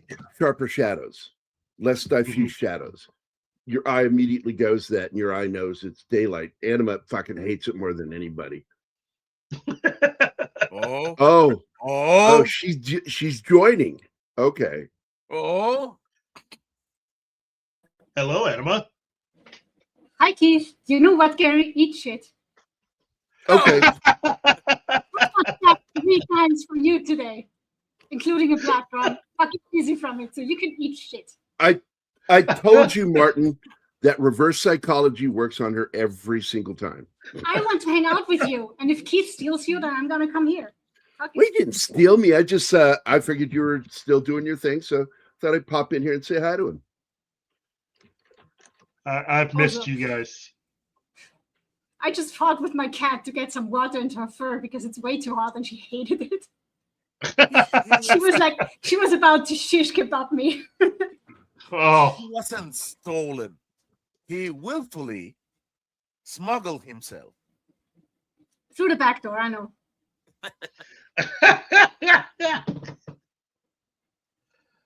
Well, Gambit. Okay, yeah. Well, look, I love the movie. It's one of my all-time favorites because, for what, it's the Guns of Navarro. Okay, it is a well-told story, and I love all of the actors in that film.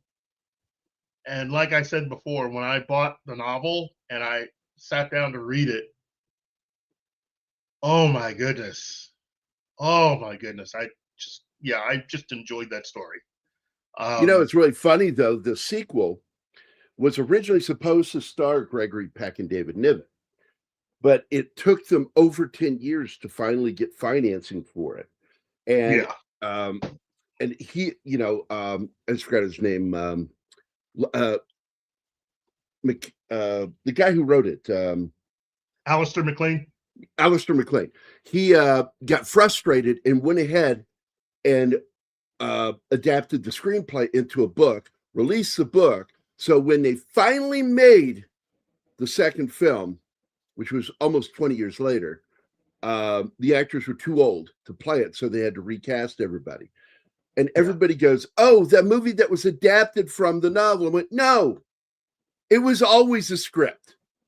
Yeah. The book was adapted from the screenplay. And the book, by the way, is one of the rare Alistair MacLean books that got criticized for being kind of lame-o. His script is kind of lame-o. It's not his best writing. We were just discussing that. Yeah. Again, it's got one of the best endings I have ever seen. And it's frustrating because that's it. That's all there is. It's not like they're going to do another one to at least show you how they're going to get out of that one. The movie tanked.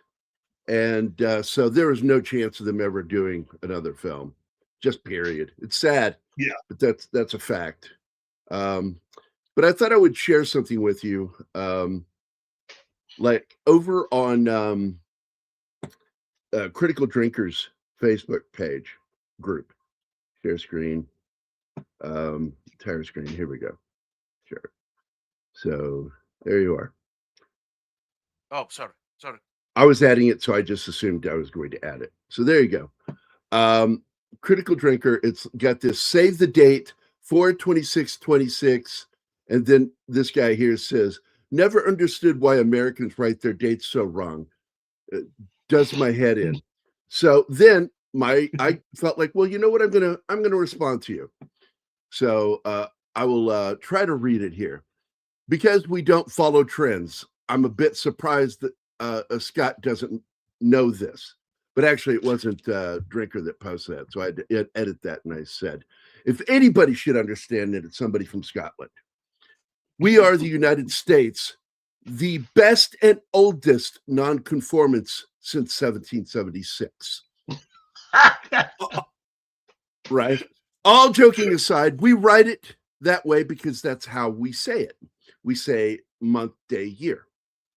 If you ask the date, we will often say the month and date with it, and then add the year later. Like if somebody asked me what my birthday is, I would say May 19th, 1964 or 64, depending. But in the U.S. military, we actually write it the same way as the rest of the world does. Also, we use 24-hour time in the military. So the military, the rest of the world like that when we do that. Hold on. 24-hour time is slightly different from military time because in military time, you say 0800. In 24-hour clock, we say 1800. Slight difference. We don't say "oh" in the army. We don't say "oh." No, 1800. I mean, we Yeah. don't use hundreds in 24-hour time. We just say 18 hours. Which is just retarded to us. 1830. Because we Fuck you, the recognize rest of the world does. we recognize the hour. And let me finish this so you can fucking understand. We're nonconformists. That's what we are. Okay. So the funny thing is, why does anybody care? We clearly don't care, but the rest of the world seems to have a fucking fixation with this. And that fixation also we don't care about. We don't give a shit about it. Now, while I'm on the subject, any of you folks overseas who hate the fact that we call it soccer, well, you know who you can blame? England. I know. England is the one who came up with the name soccer. Then they got us saying it. And then they decided they wanted to make their Euro friends happy. So they went calling it football and then jumped in on the making fun of America. But do you know how much America cares? That much. We don't give a shit. We don't care.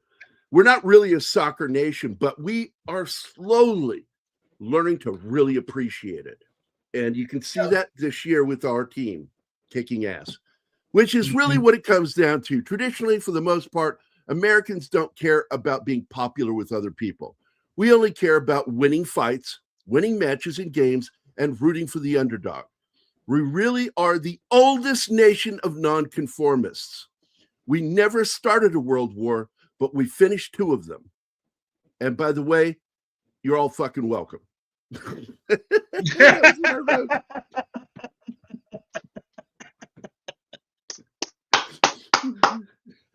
Well, you're all hey, look, there's a lot of people from outside the United States that are getting their first experience here in this country, and they're digging our food, especially Waffle House and other things, and more power to them. You know, yeah. That Lyman guy and his best friend, they came over and they said, "I can't believe it. It's so fucking awesome." I'm like, "Yeah, we know. We live it every day, so it doesn't matter that much to us. But we love seeing other people learning how awesome it is to be American or be in America, and how different we all are." Yeah. As a What, Martin? As a Venezuelan guy, we use the day, month format and the metric system.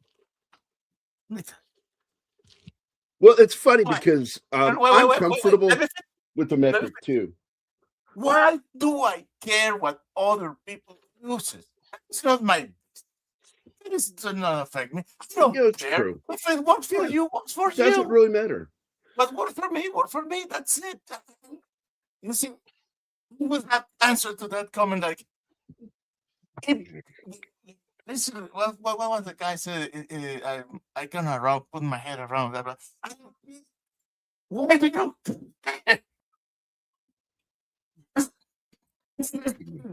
I don't understand why other people in other countries speak a different language. What the fuck? Well, then there's also people who speak the same language but sound all fucked up to other countries.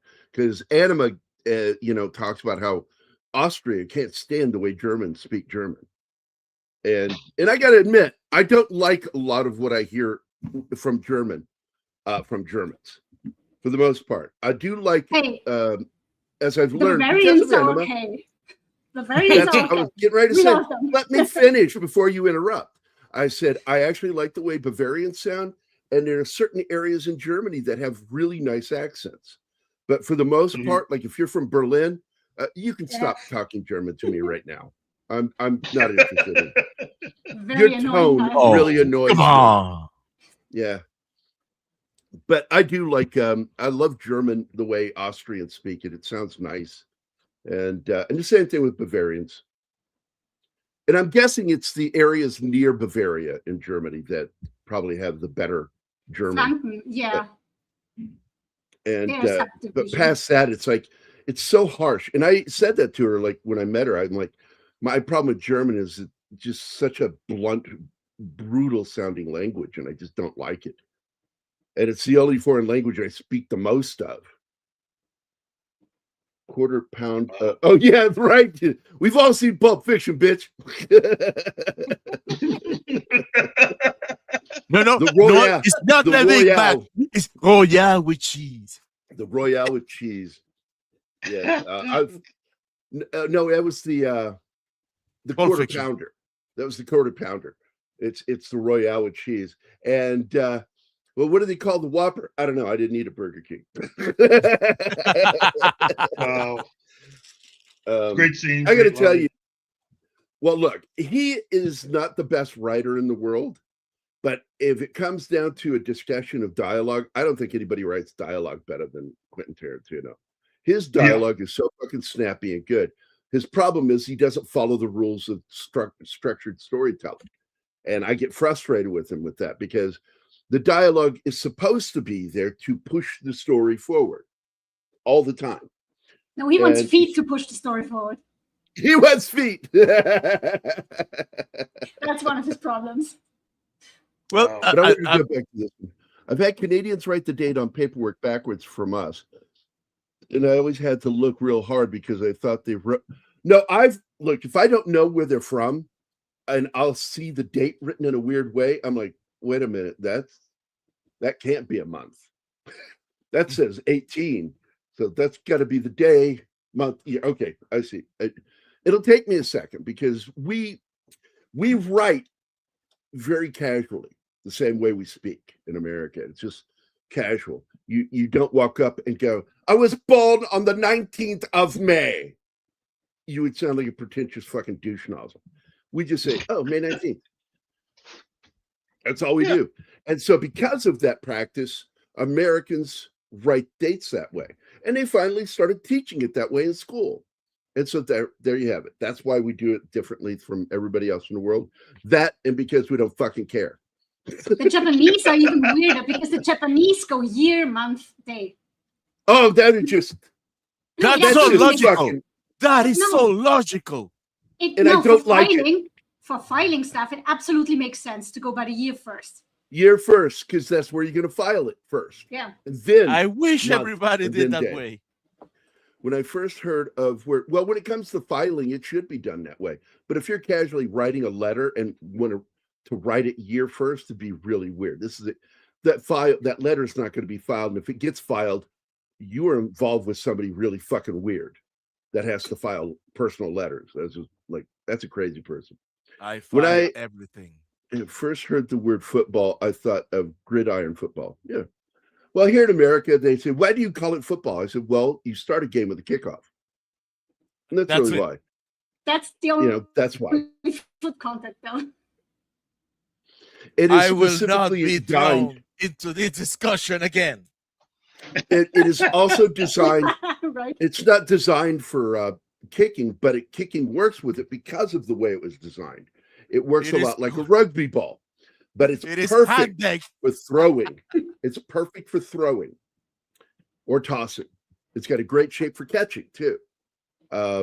Yes, I've always loved American football, and we tend to kind of say that American football, and I like playing American football. I enjoyed soccer or European or everywhere else football. But Canadians play American football too. Yes, they do. Like there are a lot of international teams out there that play sports that normally you think are traditionally American. Japan fell in love with baseball. And it is like the Japanese national pastime is fucking baseball. And a lot of people don't know that. And no, that's a fact. Well, they adore everything Western, so I'm not surprised. No, they really do. They don't understand it. Like they love Christmas, but they don't understand the whole Christmas point of birth of Jesus. They love Father Christmas, Santa, and all the colors and lights. And go through Tokyo sometime around Christmas. I shit you not. It's the most incredible light show you've ever seen. Trucks also in Japan decorate. Did you know that? Big old diesel trucks. They dress them from the front rig all the way down into the trailer. They have the craziest fucking truck shows I've ever seen. And it's just Monday. to them. Have you seen Well, the customization that they do to the mopeds? That's The crazy. moped, like the bike? Yeah, the Oh, scooters. no. Oh, No. you have to. That shit that Alright. they make some weird shit. They look like Transformers. It's incredible. Oh my God, that's fucking cool. I'm looking up Japan moped. Click up images. Okay, I'm going to write the word decoration or decorated moped. Oh, that one looks cool. Holy shit, that's not even a fucking moped. He's got that thing decked out, Christmas lights on it and shit. Yep. It's just a fucking bicycle. There's a whole subculture about that. Oh my God, look at these fucking bars coming off the back of a moped. This is nuts. Okay, I'm going to fucking open this up. Yeah. Open in new window. There we go. And let me share. Present share screen. Boom. This is a daytime shot. Wow. Wow, that's crazy. Oh, those are conservative, my man. Really? Hold on. Let me see if I can find some more. I'm not finding anything overly decorated so far. Okay, John Whitaker. Welcome, John. He says, look up Japanese scooter culture, not moped. Ah, scooter. Okay, thank you. However, That'll teach me to trust Martin for information. Oh, that'll teach you. Yeah, you haven't figured that out by now? Scooter culture. All right, here we go. It's throwing up the exact same fucking images. I know what I'm going to do. I'm going to go to Google. Fuck Brave.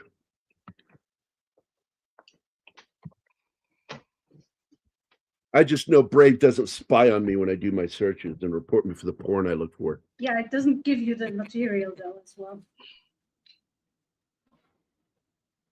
What the fuck? Bizarre Japanese scooter gang. Oh my fucking God. Would you like to share it with us? I'm going to in a second. I've got to find the copy image address. Here you go. Here you go. I told you. My! I told you. Holy shit. I want one. Fuck is that? That thing needs the Autobot wait a emblem. second. How cool is this scooter? That scooter deserves its own theme song. That's how cool it is. That's true. Hi, Awesome One. Hey, Awesome. What's up, buddy? Yes, I am real. That's what an AI. So that's what I looked up, and that's the first one I found. That shit's fucking nuts, dude. I like it. Oh, jeez. The scary part of this is the sound of the engine's not going to be impressive. By the way, I really missed Keith saying, "Oh, geez." I haven't heard that in forever. Oh, geez. Oh, geez. So here, you look at that and you should hear like a fucking hog, right? No, not that. Yeah. It's gonna be. Oh, they sound like lawnmowers. It looks super badass, doesn't sound badass. That's all I got to say. Yeah, man, Japanese people go super. Well, I don't want to talk about how hard people get, for goodness sake. Come on, this is a family show, for goodness sake. Sometimes the Manson family. Yeah, sometimes the Manson family. Good Googa Mooga and Chitlin Switch. So yeah, that's it, man. That's fucking wild, dude. I shit you not. Oh, I've learned something new today. Oh, well. How nonconformist America is. That's what you learned. Yes. Today. That's what I learned today. We have been nonconformist for 250 fucking years of telling other people, fuck you, man. Love you. Go fuck yourself. Yep. That's us. And you think, well, Americans are, Like there are a lot of fucking different Americans that have that attitude. They adopt it. That's the thing about becoming American is you got to adopt that general fucking American attitude. And you see it everywhere. My Indian friends had that absolute go fuck yourself attitude. Like Vijay and Sanjay, absolutely. They were so fucking happy being Americans. They got out of India and going, you know, they pee in the public water. Like, yeah, that's what I've heard. And it's really gross to swim in some of that water there. And the funny part is Vijay had like the thickest Indian accent. You know, how are you doing? You go, how are you doing, Gary? We need to get together. And then his brother that was just a year apart in age would go, yo, man, let's go play some baseball. No accent. 1 year apart in age. Yeah, go. Yeah, I'm not going to say those words in combination. I won't do that. I'll read you saying it, and then I will read it in my head, but I won't say it out loud because it just immediately sounds gay. sounds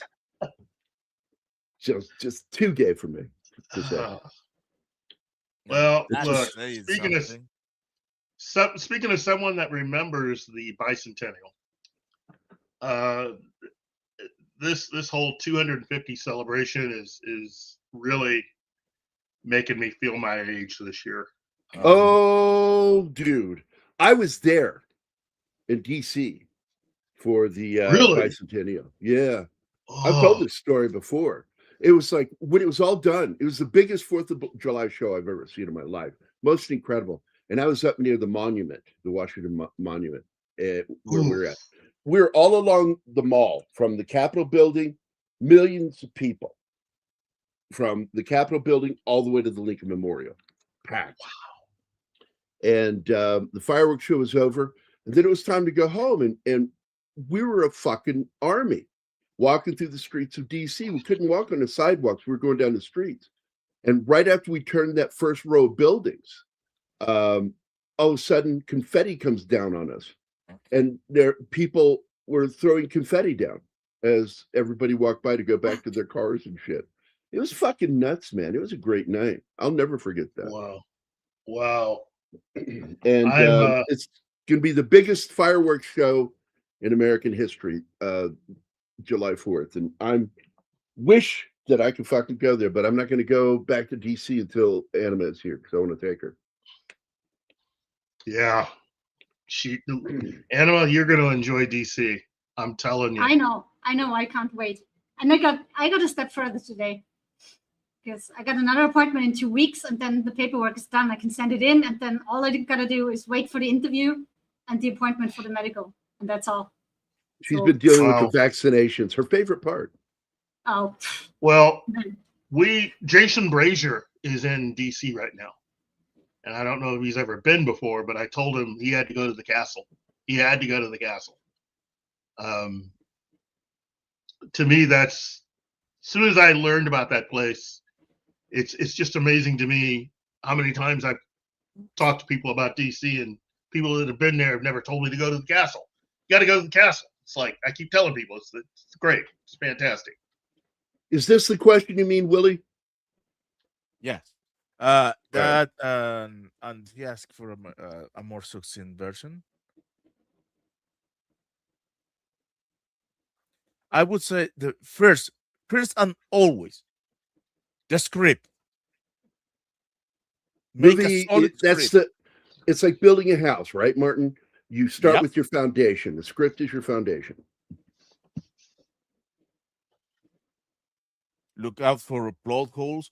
Look out for good characters. Do not make it overly complicated. Don't make it overly simplistic. Although overly simplistic works more time than overly complicated. Are you listening, Christopher Nolan? And have fun. You know, and of course, Christopher Nolan will go. He goes, I love his accent, but I don't know what he's saying. I say, old man, what are you saying?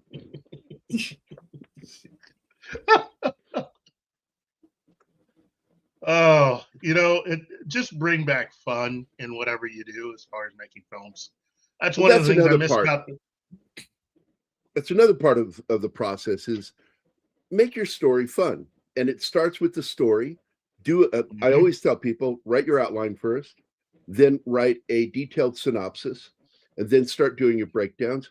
The way I used to do it before computers, I used to use index cards because my writing teachers taught me to use index cards to write all your scenes and put them in the order they need to be in, and then start writing it out. Look at your index card, and that's the scene I'm getting ready to do. And you write each scene on an index card with a number to let you know the order. So, like if you drop those cards, you know where to put them back, the order to put them back into, not just jumble it up like a fucked up joke. And there you go. That's another one for you, Willie. The rule of thumb for writing is look at the structure of a good joke. A joke has the setup, that's act one. The transition, that's to the joke, leading you to trick you into thinking what the punchline is. And this is one of the greatest examples of irony. If you want to be a good writer, you have to understand irony. And basically, your transition is where you set up what's going to happen in third act, but you write it in such a way that you've now led the person to think this is what's going to happen. And then you flip it on its head in the third act. And this, of course, the final act is where the punchline belongs in the joke. And the punchline is your third act. And if you follow that structure, you have a good story. You have a good screenplay. And if you have a good story, good screenplay with interesting characters, and characters that are easily identifiable. One of my teachers in writing, his name was Josh Becker, said, it takes zero effort to write uninteresting or dislikable characters. It takes real effort to make you hate them or to love them and care about them. And that is where a good writer shows his greatest strengths in writing characters. His big example on this is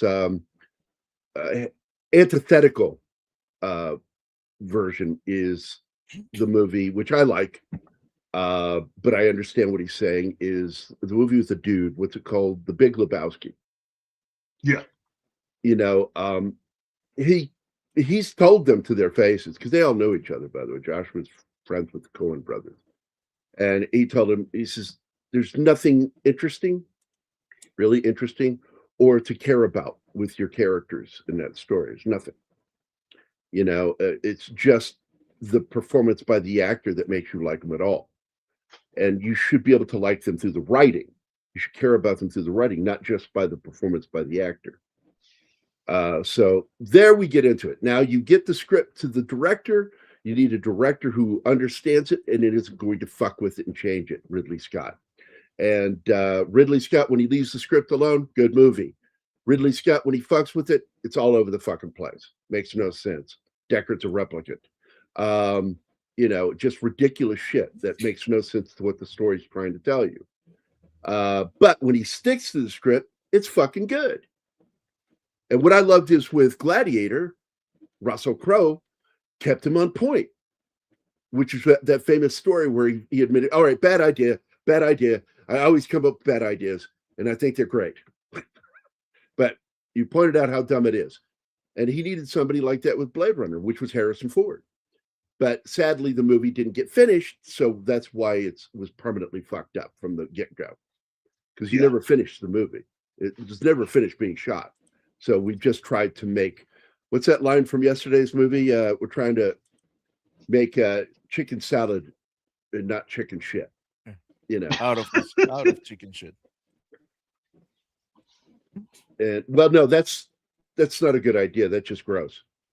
To make chicken salad instead of chicken shit would be the logical, better way of phrasing that. But when it comes down to it, next is your casting. You want the best actor, not always the biggest actor, but the best actor for the part. That's why the auditioning process is so important when you're making a film. So you've got a great story, you've got a great script, you have a good director picked. Now the director needs to pick his cinematographer, because this isn't reading a script, you're watching a movie. You want it to look good. You need a DP that knows what he's doing. So there, we're already on it right now. You've almost got your perfect team to win the bowling league. You're almost there. Now you cast your film and you get the best actor for the part. And once you get all that done, you have a great fucking movie. And actors, one thing I like about really good actors is they actually do read the fucking scripts. They know how to read a script and they know what works and what doesn't. Russell Crowe is one of the greatest examples of this because I love the way Russell Crowe reads a script. And because he will run into conflict with directors all the time and producers because he goes, that's not what I read. You're changing it. I don't like that. That doesn't make sense. He'll argue. And he fights for what he believes makes the better story. And I got to tell you, his batting record's really good, which is an American term for he's winning.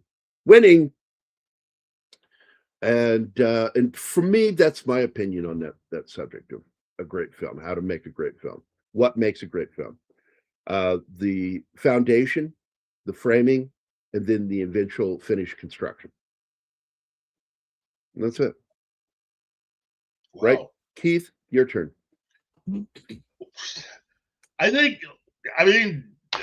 I'll just add it to what I said earlier. It's just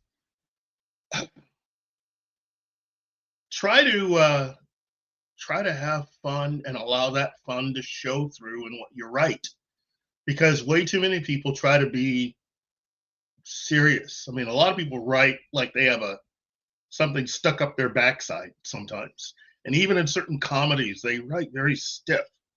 There's no fun. It's one of the things that I miss about the kind of comedies that, I watched in the 70s when I was growing up, and definitely some of the comedies in the 80s. Write like you've got nothing to lose and just, have fun. Let that show through. To me, a good example of that is Discovery. Oh, they wrote that shit like they had nothing to lose.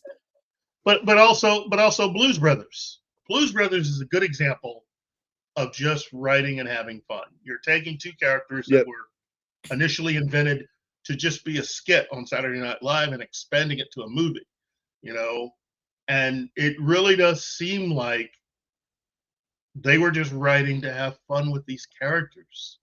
They weren't really writing because they had an agenda or anything like that. Well, they wrote it the way you do comedy. Yeah. Which, the rule of comedy is this and then, this and then, and that's how that movie flows.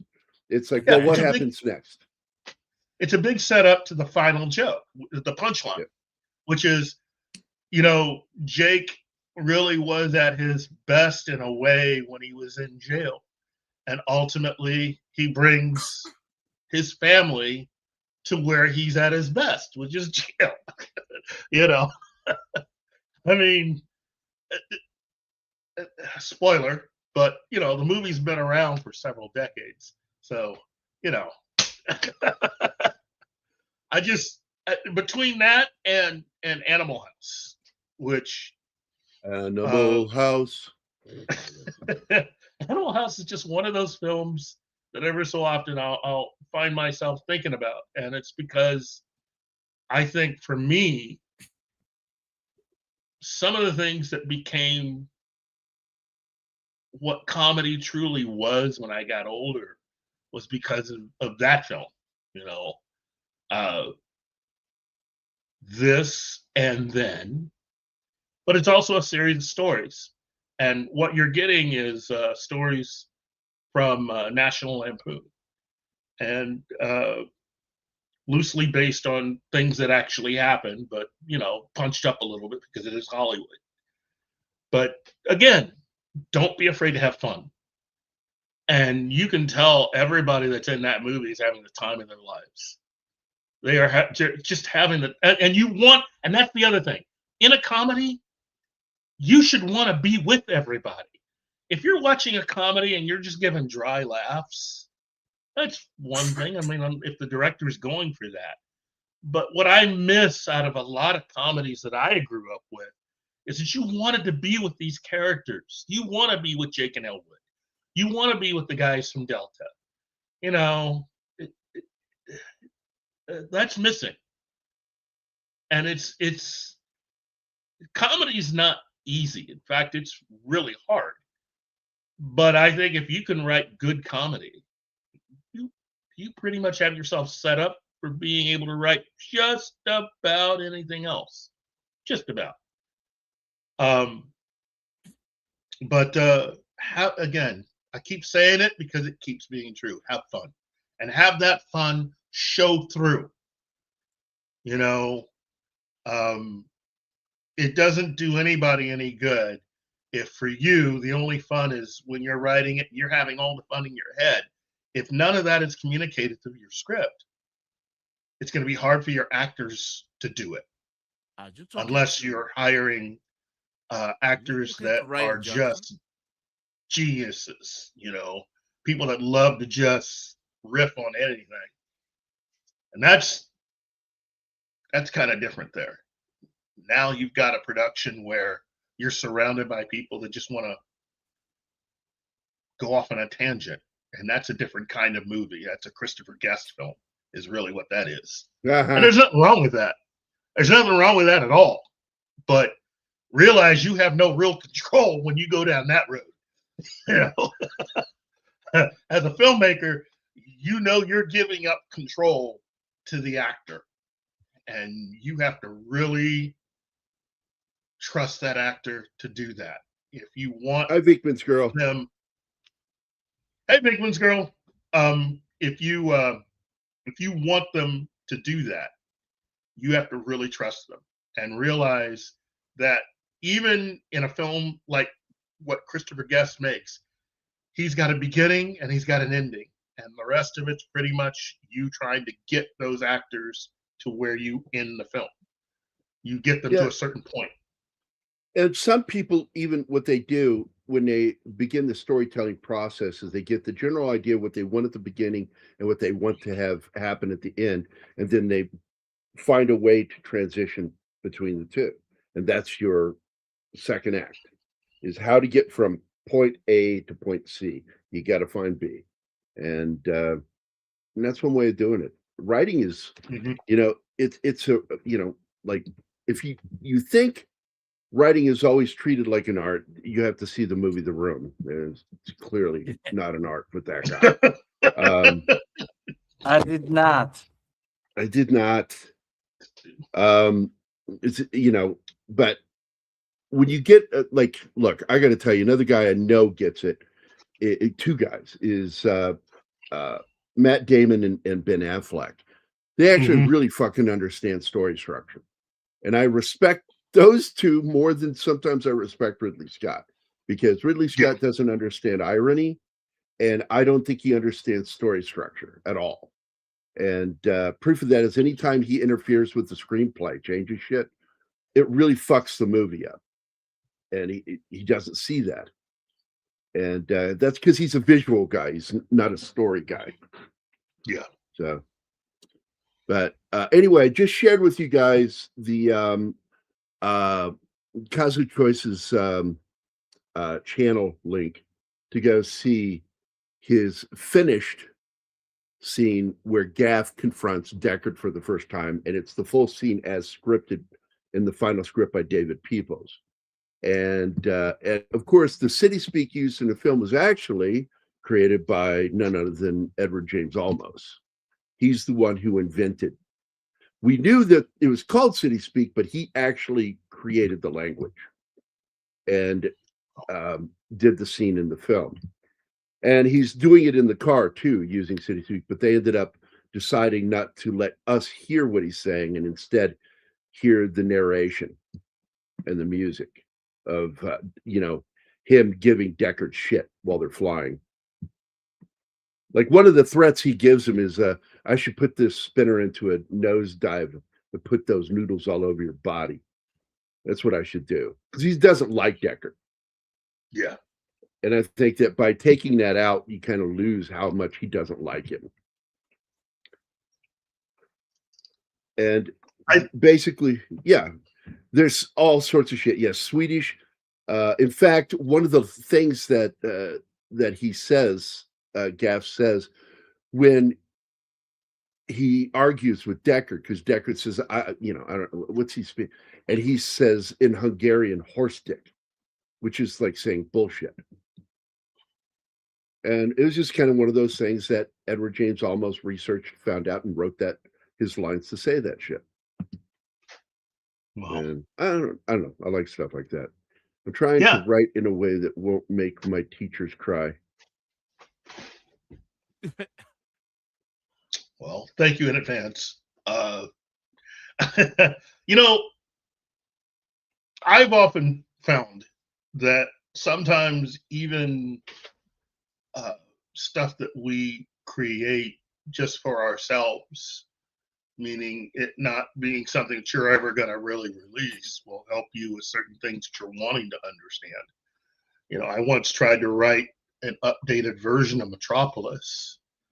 I never finished it, but I kind of liked some of what I was doing with it, but it wasn't something that I felt the need to really complete. I think it could be made if you would just, again, truly have fun with what you're doing and allow that to be a good, well-told story and not add anything to it that doesn't need to be there. Hint, hint, hint.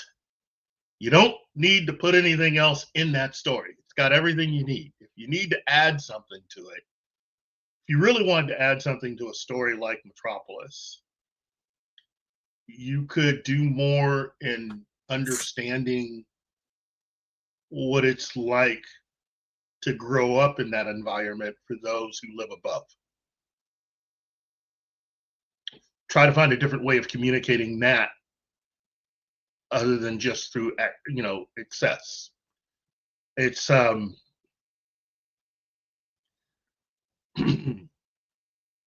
you I look don't at think I understand something, and I just want to what are you talking about? The Denver audience didn't like City Speak. I don't know what you're talking about, because the only thing I know of with Denver, the work print that was shown in Denver, the only problem the audience had was with the ending.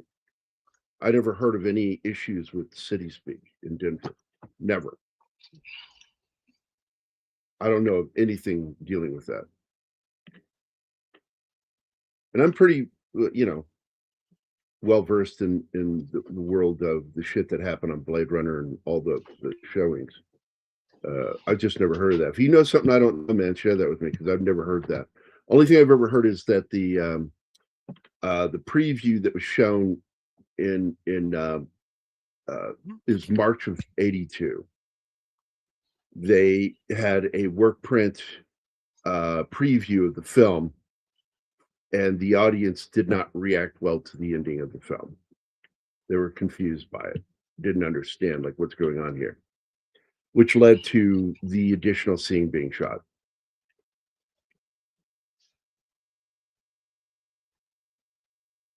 Yeah, Gaff says, Lofaz, Nechomar, yeah. Tivaji a Blade Runner. Yeah. Horse dick deep inside you. Yeah. That's what he wrote. He took the original script, which was bullshit. You're the Blade Runner. There's more to it that's said if you watch that video, because I read the original script, and he calls him 2 different nicknames that he was given specifically for a slaughter at a warehouse that he wiped out a whole bunch of replicants in one warehouse by himself. Probably all female. And shot them. It's the only thing he can kill. It seems to be the only thing he can kill in that movie. He needs help to kill anybody else. In fact, biology kills Roy Batty. Yeah. Not Deckard. He kills Zora and he kills Pris. And that's it. And Rachel kills Leon.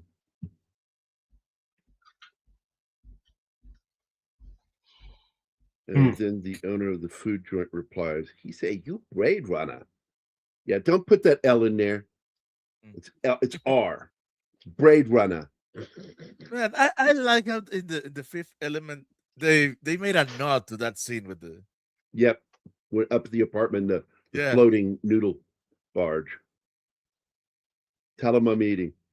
Yeah, look, my preferred version is the theatrical cut, period. But I do have it's back behind me. I'm not gonna go back there. I have the white dragon cut from Kazu. And Kazu did a lot of work on this thing to put it together. And the guy's not giving up. He's still doing more work. It's like he is the single most obsessed fucking human being I've ever met in my life. He really is. The dude doing the white dragon cut. And this next one's going to be white dragon cut 4.5, I think, or something like that. He's going to keep doing it till he dies, adding more scenes in from the script, finding new ways. Right now, what he's doing, if you follow that link, you can hear when it's AI, Harrison Ford. You can tell when it's AI voiced. And it's not horrible, but it's also not great. But the fact is, it gives you more of a flavor of what the scene was supposed to be. Yeah, the preview is a test screening, yeah. And it's because of the test screening there in Denver that led to them shooting the additional scene at the end to give it the happy ending. And that's when Hampton Fancher went to Kubrick and asked for permission. And he says, as long as you use footage that's not in The Shining, I'll be fine. So they gave him all the aerial footage. And he went through it, and that was what he picked is what ended up in the film. Up there, view card after saying, I can follow the story. Yeah. Well, that's because, the story's gone. It's like, we don't have Mary getting killed, which led to some of the initial lip flap in Blade Runner is, the number of how many people are killed. All right. Get off it now, Gambit. Let's get Keith back to doing his show. I'm going to get out of here. So you guys finish your show. Doing the show, we need to wrap the show. Well, go ahead. I'm going. I'll see you guys later. Yeah. Miss you guys. Bye. Love you too, buddy. All right, I love you. Yeah, fuck it. I'm gay.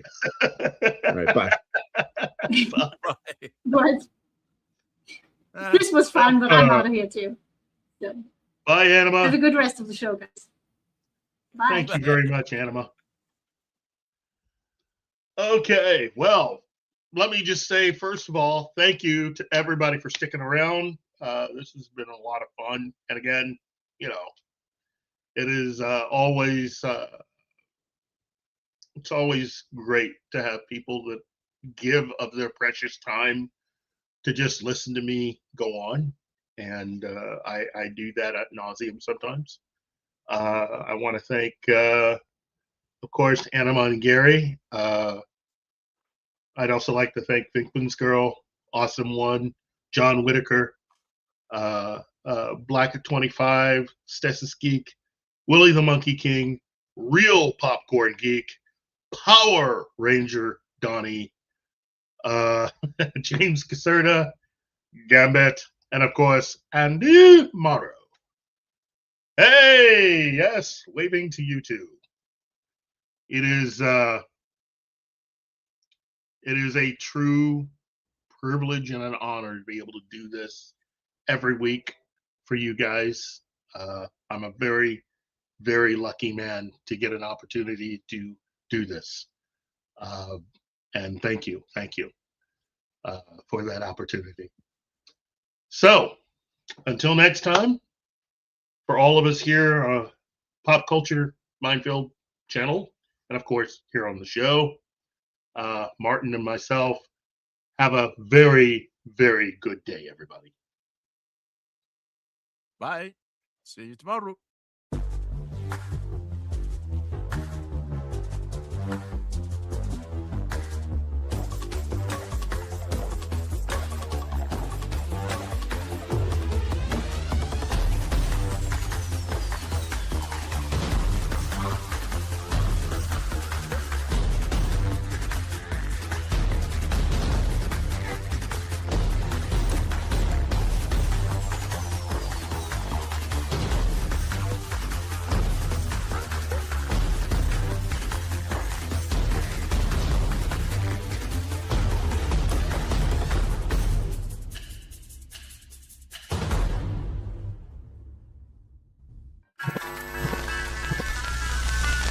Y'all come back now, you hear?